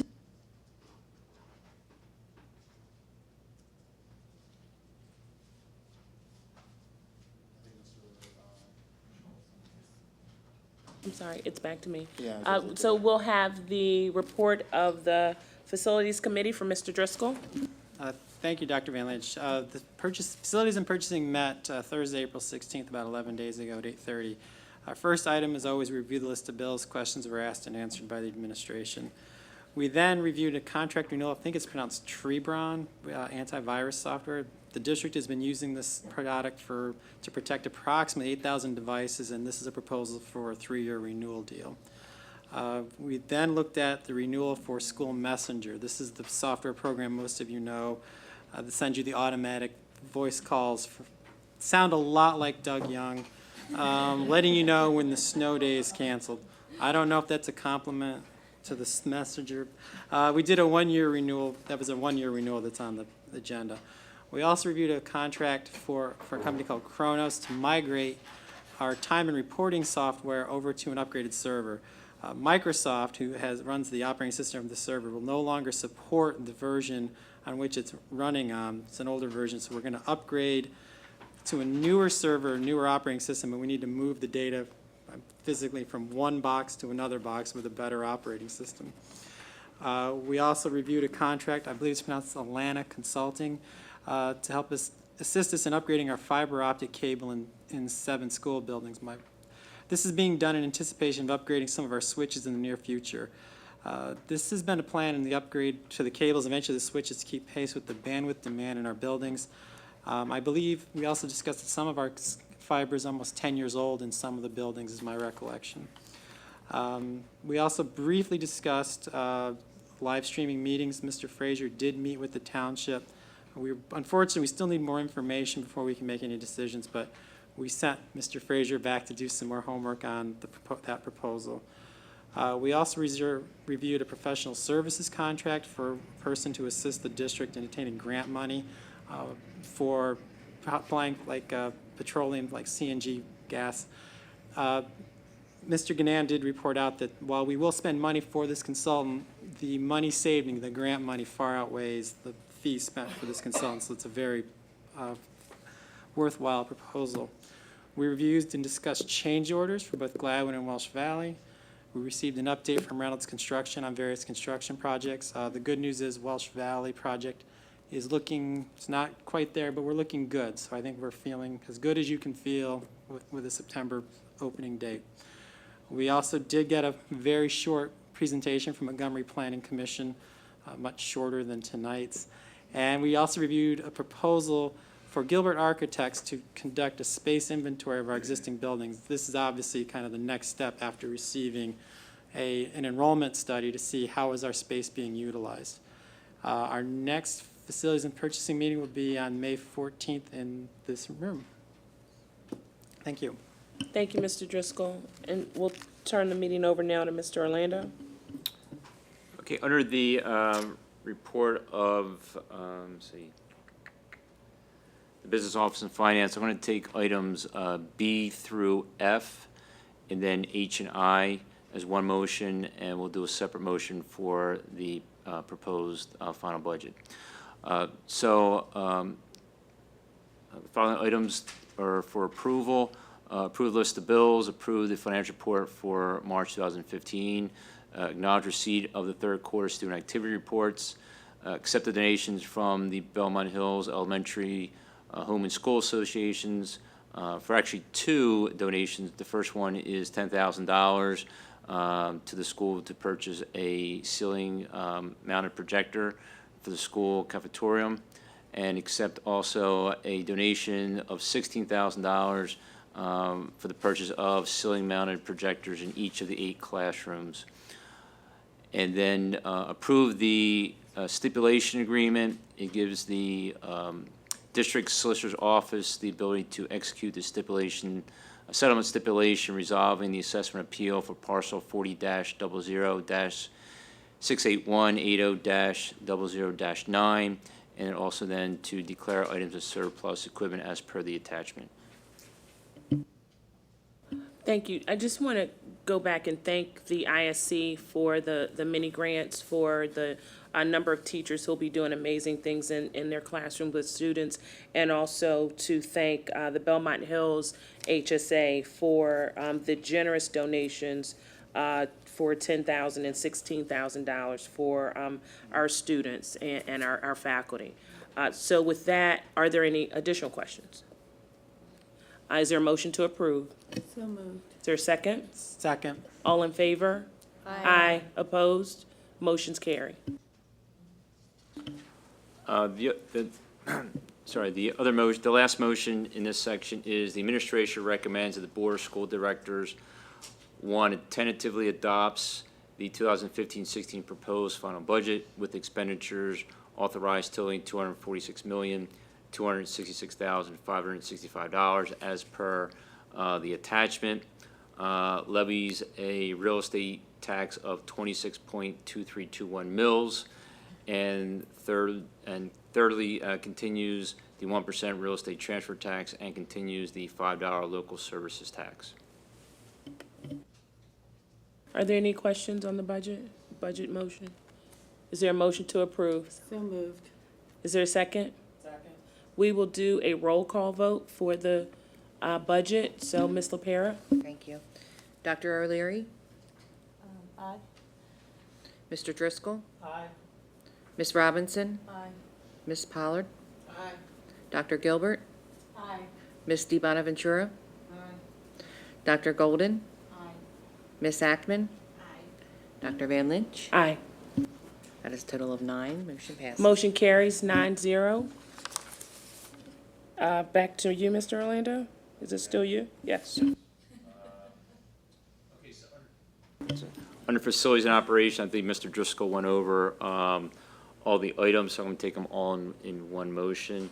Approve the... Can you hold F out? Sure.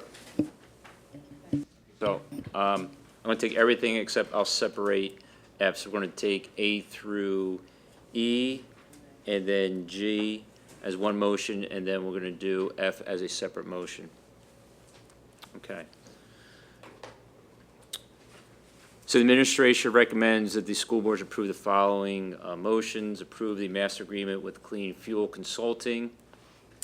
Approve the master agreement with Alana Consulting LLC Group. approve the purchase agreement and quote from Trebron Company.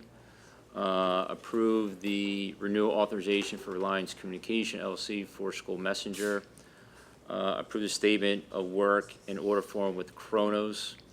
And then approve the change orders for the additions and alterations at Gladwin Elementary and the Welsh Valley Middle School projects. Are there any questions? Is there a motion to approve? So moved. Is there a second? Second. All in favor? Aye. Opposed? Motion carries. And the final motion is the administration recommends that the Board of School Directors approves the attached individual work order number 6 for professional services with Gilbert Architects for updating the 2012 district-wide facility study for a not-to-exceed fee of $15,000 plus $1,000 in reimbursable expenses. Any questions? Mr. Bonaventura, you have a question? Do I do it after the motion and the? I want to make. If there's going to be any suggest an discussion, amendment. it needs to be done after the motion and second. Okay, so any questions regarding item F? Is there a motion to approve? So moved. Second? Okay, so discussion now, please. Yeah, this is a facility study to look at our buildings, and it includes Welsh Valley, which we're putting a substantial addition on and which is not complete yet. And so I'd like to suggest and perhaps make an amendment that instead of going forward with this on May 22nd, which I think is the contracted date, we wait until the Welsh Valley addition is complete, then until we've moved in and understand how we're using the space, because otherwise we're just going to have to go back and look again and redo, at the very least redo that building once we've lived in the property for a little bit. So I guess, Mike, is it best to suggest that we amend it? Is that, make a motion to amend? Is that the way we would do that? I'm not sure how you want to amend it. I want to amend it Change the from- scope of it? No, change the date from May 22nd start to October. Ask clarification. Yeah, so you're saying for the entire study, finish, move everything back until September? Well, most of the stuff is already done anyway. I mean, it's a matter of refining it after having lived in it since, I mean, I guess we did it right before we started the Welsh Valley project, so. No, we did it before Gladwin and Penn Valley as well. Okay, so what was that, 3 or 4 years ago? I don't remember the exact date. So you know, it's fairly current. You know, we want to do it again to have a better, a sharper sense of what how the buildings are being used and whether they're still being used the same way they were 3 or 4 years ago or whenever the date is. And so I just think it would be a more effective study if it were done once those renovations are completed. I don't know that there's any advantage. I mean, waiting the 5 or 6 months that it would take for October to come around, I'm not sure that makes that big a difference. Well, I have a couple of points, because first of all, the last study was done prior to building at Gladwin and Penn Valley. So those schools are done and occupied, right? I mean, I'm looking at Pat, who's nodding at me. And so the only school that is going to experience changes in that sense in the fall is Welsh Valley. So it's not clear to me why we would wait on the entire study for that reason if the consultants felt that it was best to do that in Welsh Valley. But the other concern I have is that you know, we need to move forward to some degree on the decisions around the buses. And my concern is that in order to make those decisions, we need to have a pretty good idea of how we may be using different facilities and where we may be needing to, you know, if we need to build more classrooms. So that's my concern in waiting, but perhaps Dr. Marseille can address that. Sure, and we're going to ask Pat to come to the mic because we've had this conversation several times about why we felt, and we had this conversation, we deliberated in terms of going back and forth with, to Mr. Aventuro's point, do we wait till September, October to get a better sense? Do we take a look at the analysis now? So the intent of administration, when we began this dialogue and eventually reached out to Gilbert Architect, was simply this, that we knew that there were conversations that have to take place in the coming months, May, June, July, and August, that are extremely important to helping us formulate how those conversations move forward and any possible decisions that may be needed during that window. And we anticipated that this board was going to, in order to have those conversations, in order to possibly move in a direction or multiple directions, that was information we felt that you should have without having to sit for the next 4.5 months and not have that process. I do believe that that it's a good point in terms of when we get those additional data points in September, October, Gilbert Architect, I don't believe at any cost will relook at those numbers, but waiting till October to do that, I think is unrealistic. I think it's unrealistic in the sense that in my work with this board, in terms of the questions that this board have, the anticipated data points that you're looking for, that we wanted to move prudently and expeditiously in getting those numbers preliminarily, maybe need updating, but wanted to get those at your fingertips as we attempt to get you additional data points and other relevant matters so you can think critically about those issues. Is there anything? So first of all, thank you for allowing me to stand up. And secondly, thank you for answering the question, because I think you laid it out pretty well. I think it's to the board's advantage to do it sooner rather than later. Certainly, we can incorporate whatever we learn when school opens and whatever changes, but I think it's important to get around and find out how districts or how the buildings are being used now, how the principals anticipate them for next year.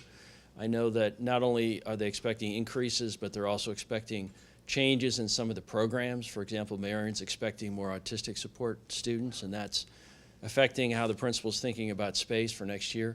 Then the other thing is something that you pointed out, and that is we need to get a bead on how this might affect our choices for bus parking. And I don't expect the board will be making any huge decisions about projects or which way to go forward before we get to that September point. But I think that you'll be better served by having this information sooner rather than later. Can we at least hold Welsh Valley off then till the fall, till we're in the building and using it? Because, the best laid plans, and we've seen it many times in the other buildings, oh, I'm going to use it this way, and then you realize the building flows a different way and things happen. So, I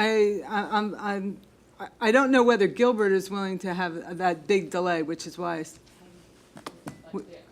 I'm about to knock my water over. So, I mean, can we? Gilbert would be happy to do whatever we want to do. So perhaps then might I suggest that we just delay Welsh Valley until the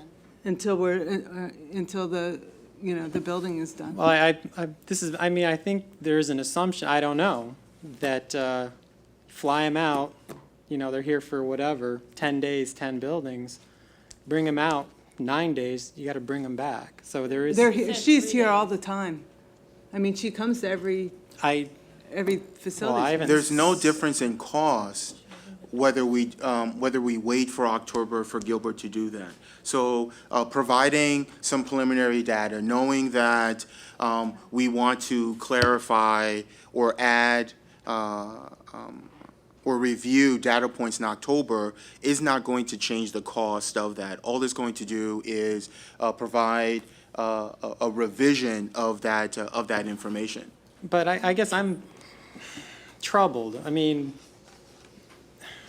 the pessimist in me is saying we just spent a ton of money to build 12 classrooms, plus an office, reconfiguring the office space, And you're almost suggesting we have no idea what it's going to look like in 5 months. And I'm not saying, No, I'm not, wait. I don't have no idea. Can I finish? Yeah, please.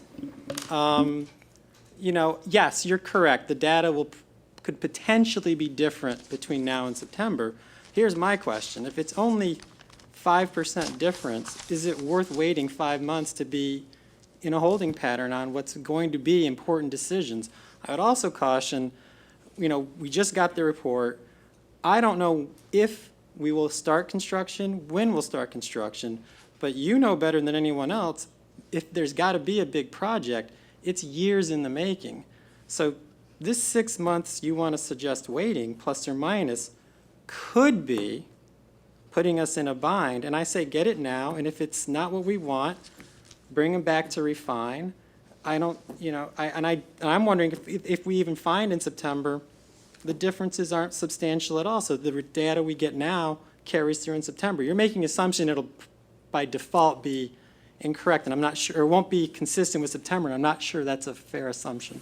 I think the assumption I'm making is the building is incomplete. We're going to be moving into the building. We're not, I doubt very much, by June, we're going to be talking about putting a huge addition on the addition we just did at Welsh Valley. I heard the argument, and I hear what Wagner and Pat are saying, and I'm okay so long as we either delay Welsh Valley till we're in the building, or if Wagner, if what you're saying is correct, then that's fine too. If they do the work for Welsh Valley now, but agree to come back in the fall to make sure that it's operating the way they anticipated, and it's not going to cost us any additional money, then that's fine too. I'm just trying to minimize the amount of work that's being done and optimize our effort. I just want to make 2 points. First of all, which I say 100 times, but I'm going to say again, I am not related to Gilbert Architects. I think everybody in this room knows that by this point, but I have no connections with Gilbert Architects. And secondly, I am really concerned because I think that we know we have, a certain number of classrooms. We know how many kids we expect to show up, and we may be off a bit, but we'll have a sense of how those numbers are versus the projections, which is what we're concerned about. We're actually concerned with not how they're using the building in September, but down the line. But the other issue I'm concerned about, is we spoke a lot about what we wanted to do around, locating buses and versus what we might do with buildings. And one of the schools was Welsh Valley, because we thought we might need to actually use Welsh Valley for potentially for some kind of,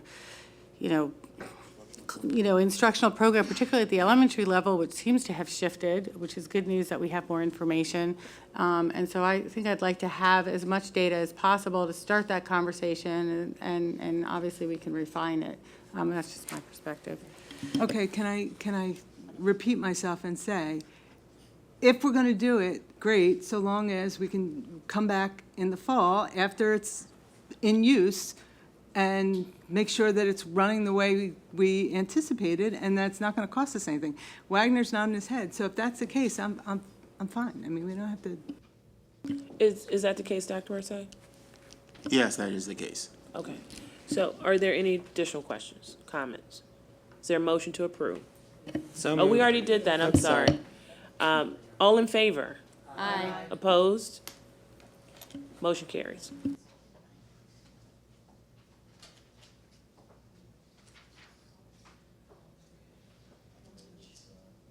There's the board of directors.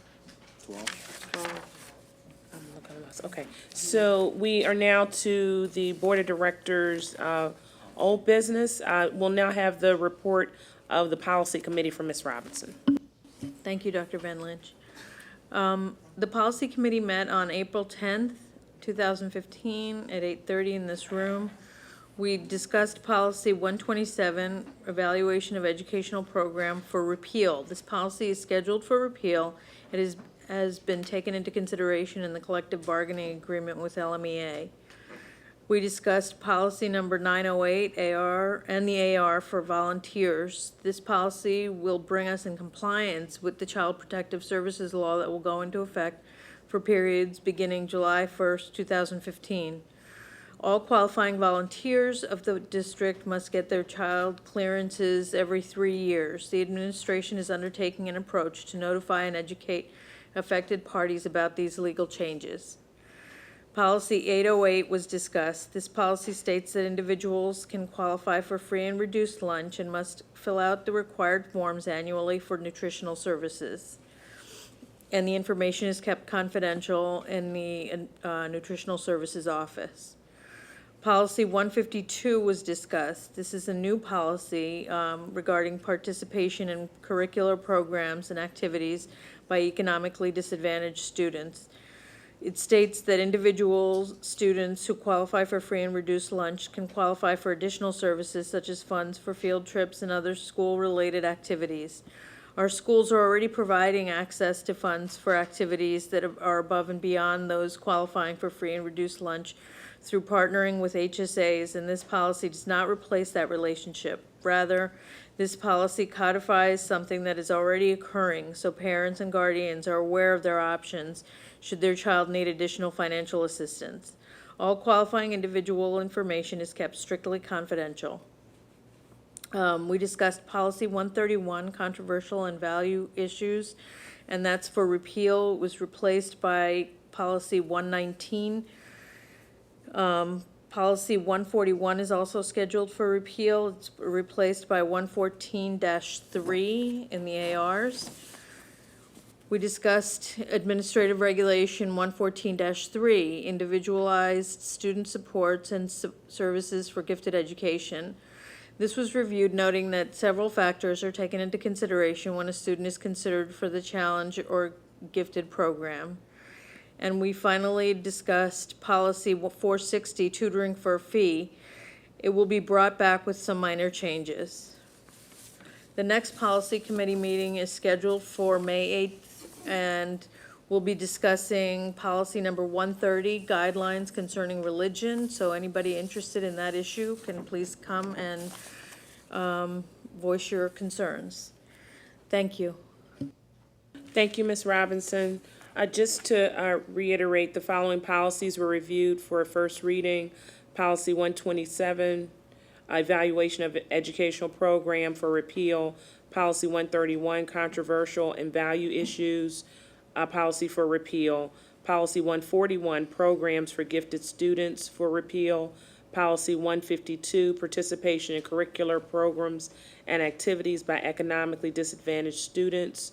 Policy 808, nutritional services, free and reduced price meals for students, and policy 908 for volunteers. All of these were first readings, so there's no motion or vote required at this time. I will turn this, does this go to you or me? This is me? Okay. All right. So the administration recommends that the Board of School Directors approve the attached revised 2014-15 school year calendar. Are there questions? All right, is there a motion to approve? Is there a second? All approved? Aye. Opposed? Motion carries. Committee reports? I'm sorry, what did I miss? 16-17 calendar. Oh, I have to do that too. All right, my apologies. Okay, the administration recommends that the Board of School Directors approve the attached 2016-17 calendar. Are there questions? Yes, Ms. Ackman, please. Thank you. As part of the administration's exploration of the calendar, I'd like to request that we take some time to explore making the calendar more friendly or flexible for families in the district, especially with two working parents. And part of the proposal in here is to increase the number of half-days. And I think it would be worth maybe taking some time to get some community input to explore the best way to maximize instructional time and professional learning time, while also making the calendar as family-friendly as possible. So just if you if you could comment briefly on that. And before I stop talking, I'd like to publicly thank my mom for babysitting tonight.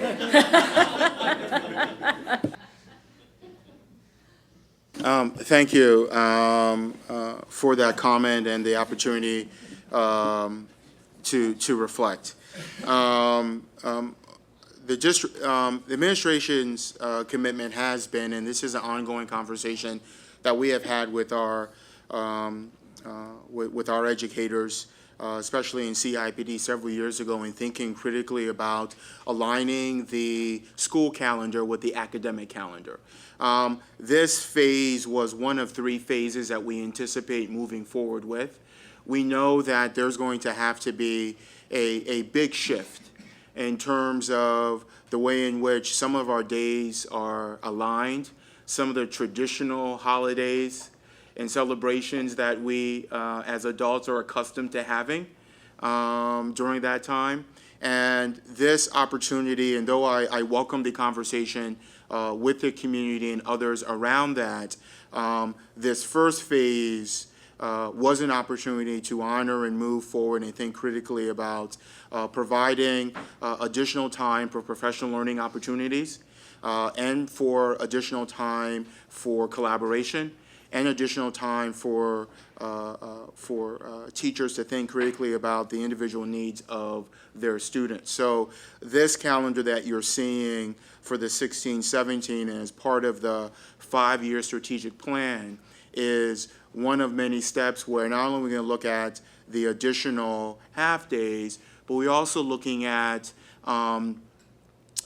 days in which are currently on the calendar, like days before Thanksgiving. Are those the most appropriate opportunities for professional learning? There are times where our teachers would like to get together at a critical time where they believe this is a great opportunity to take pause and think about overall how our students are doing or how we're doing.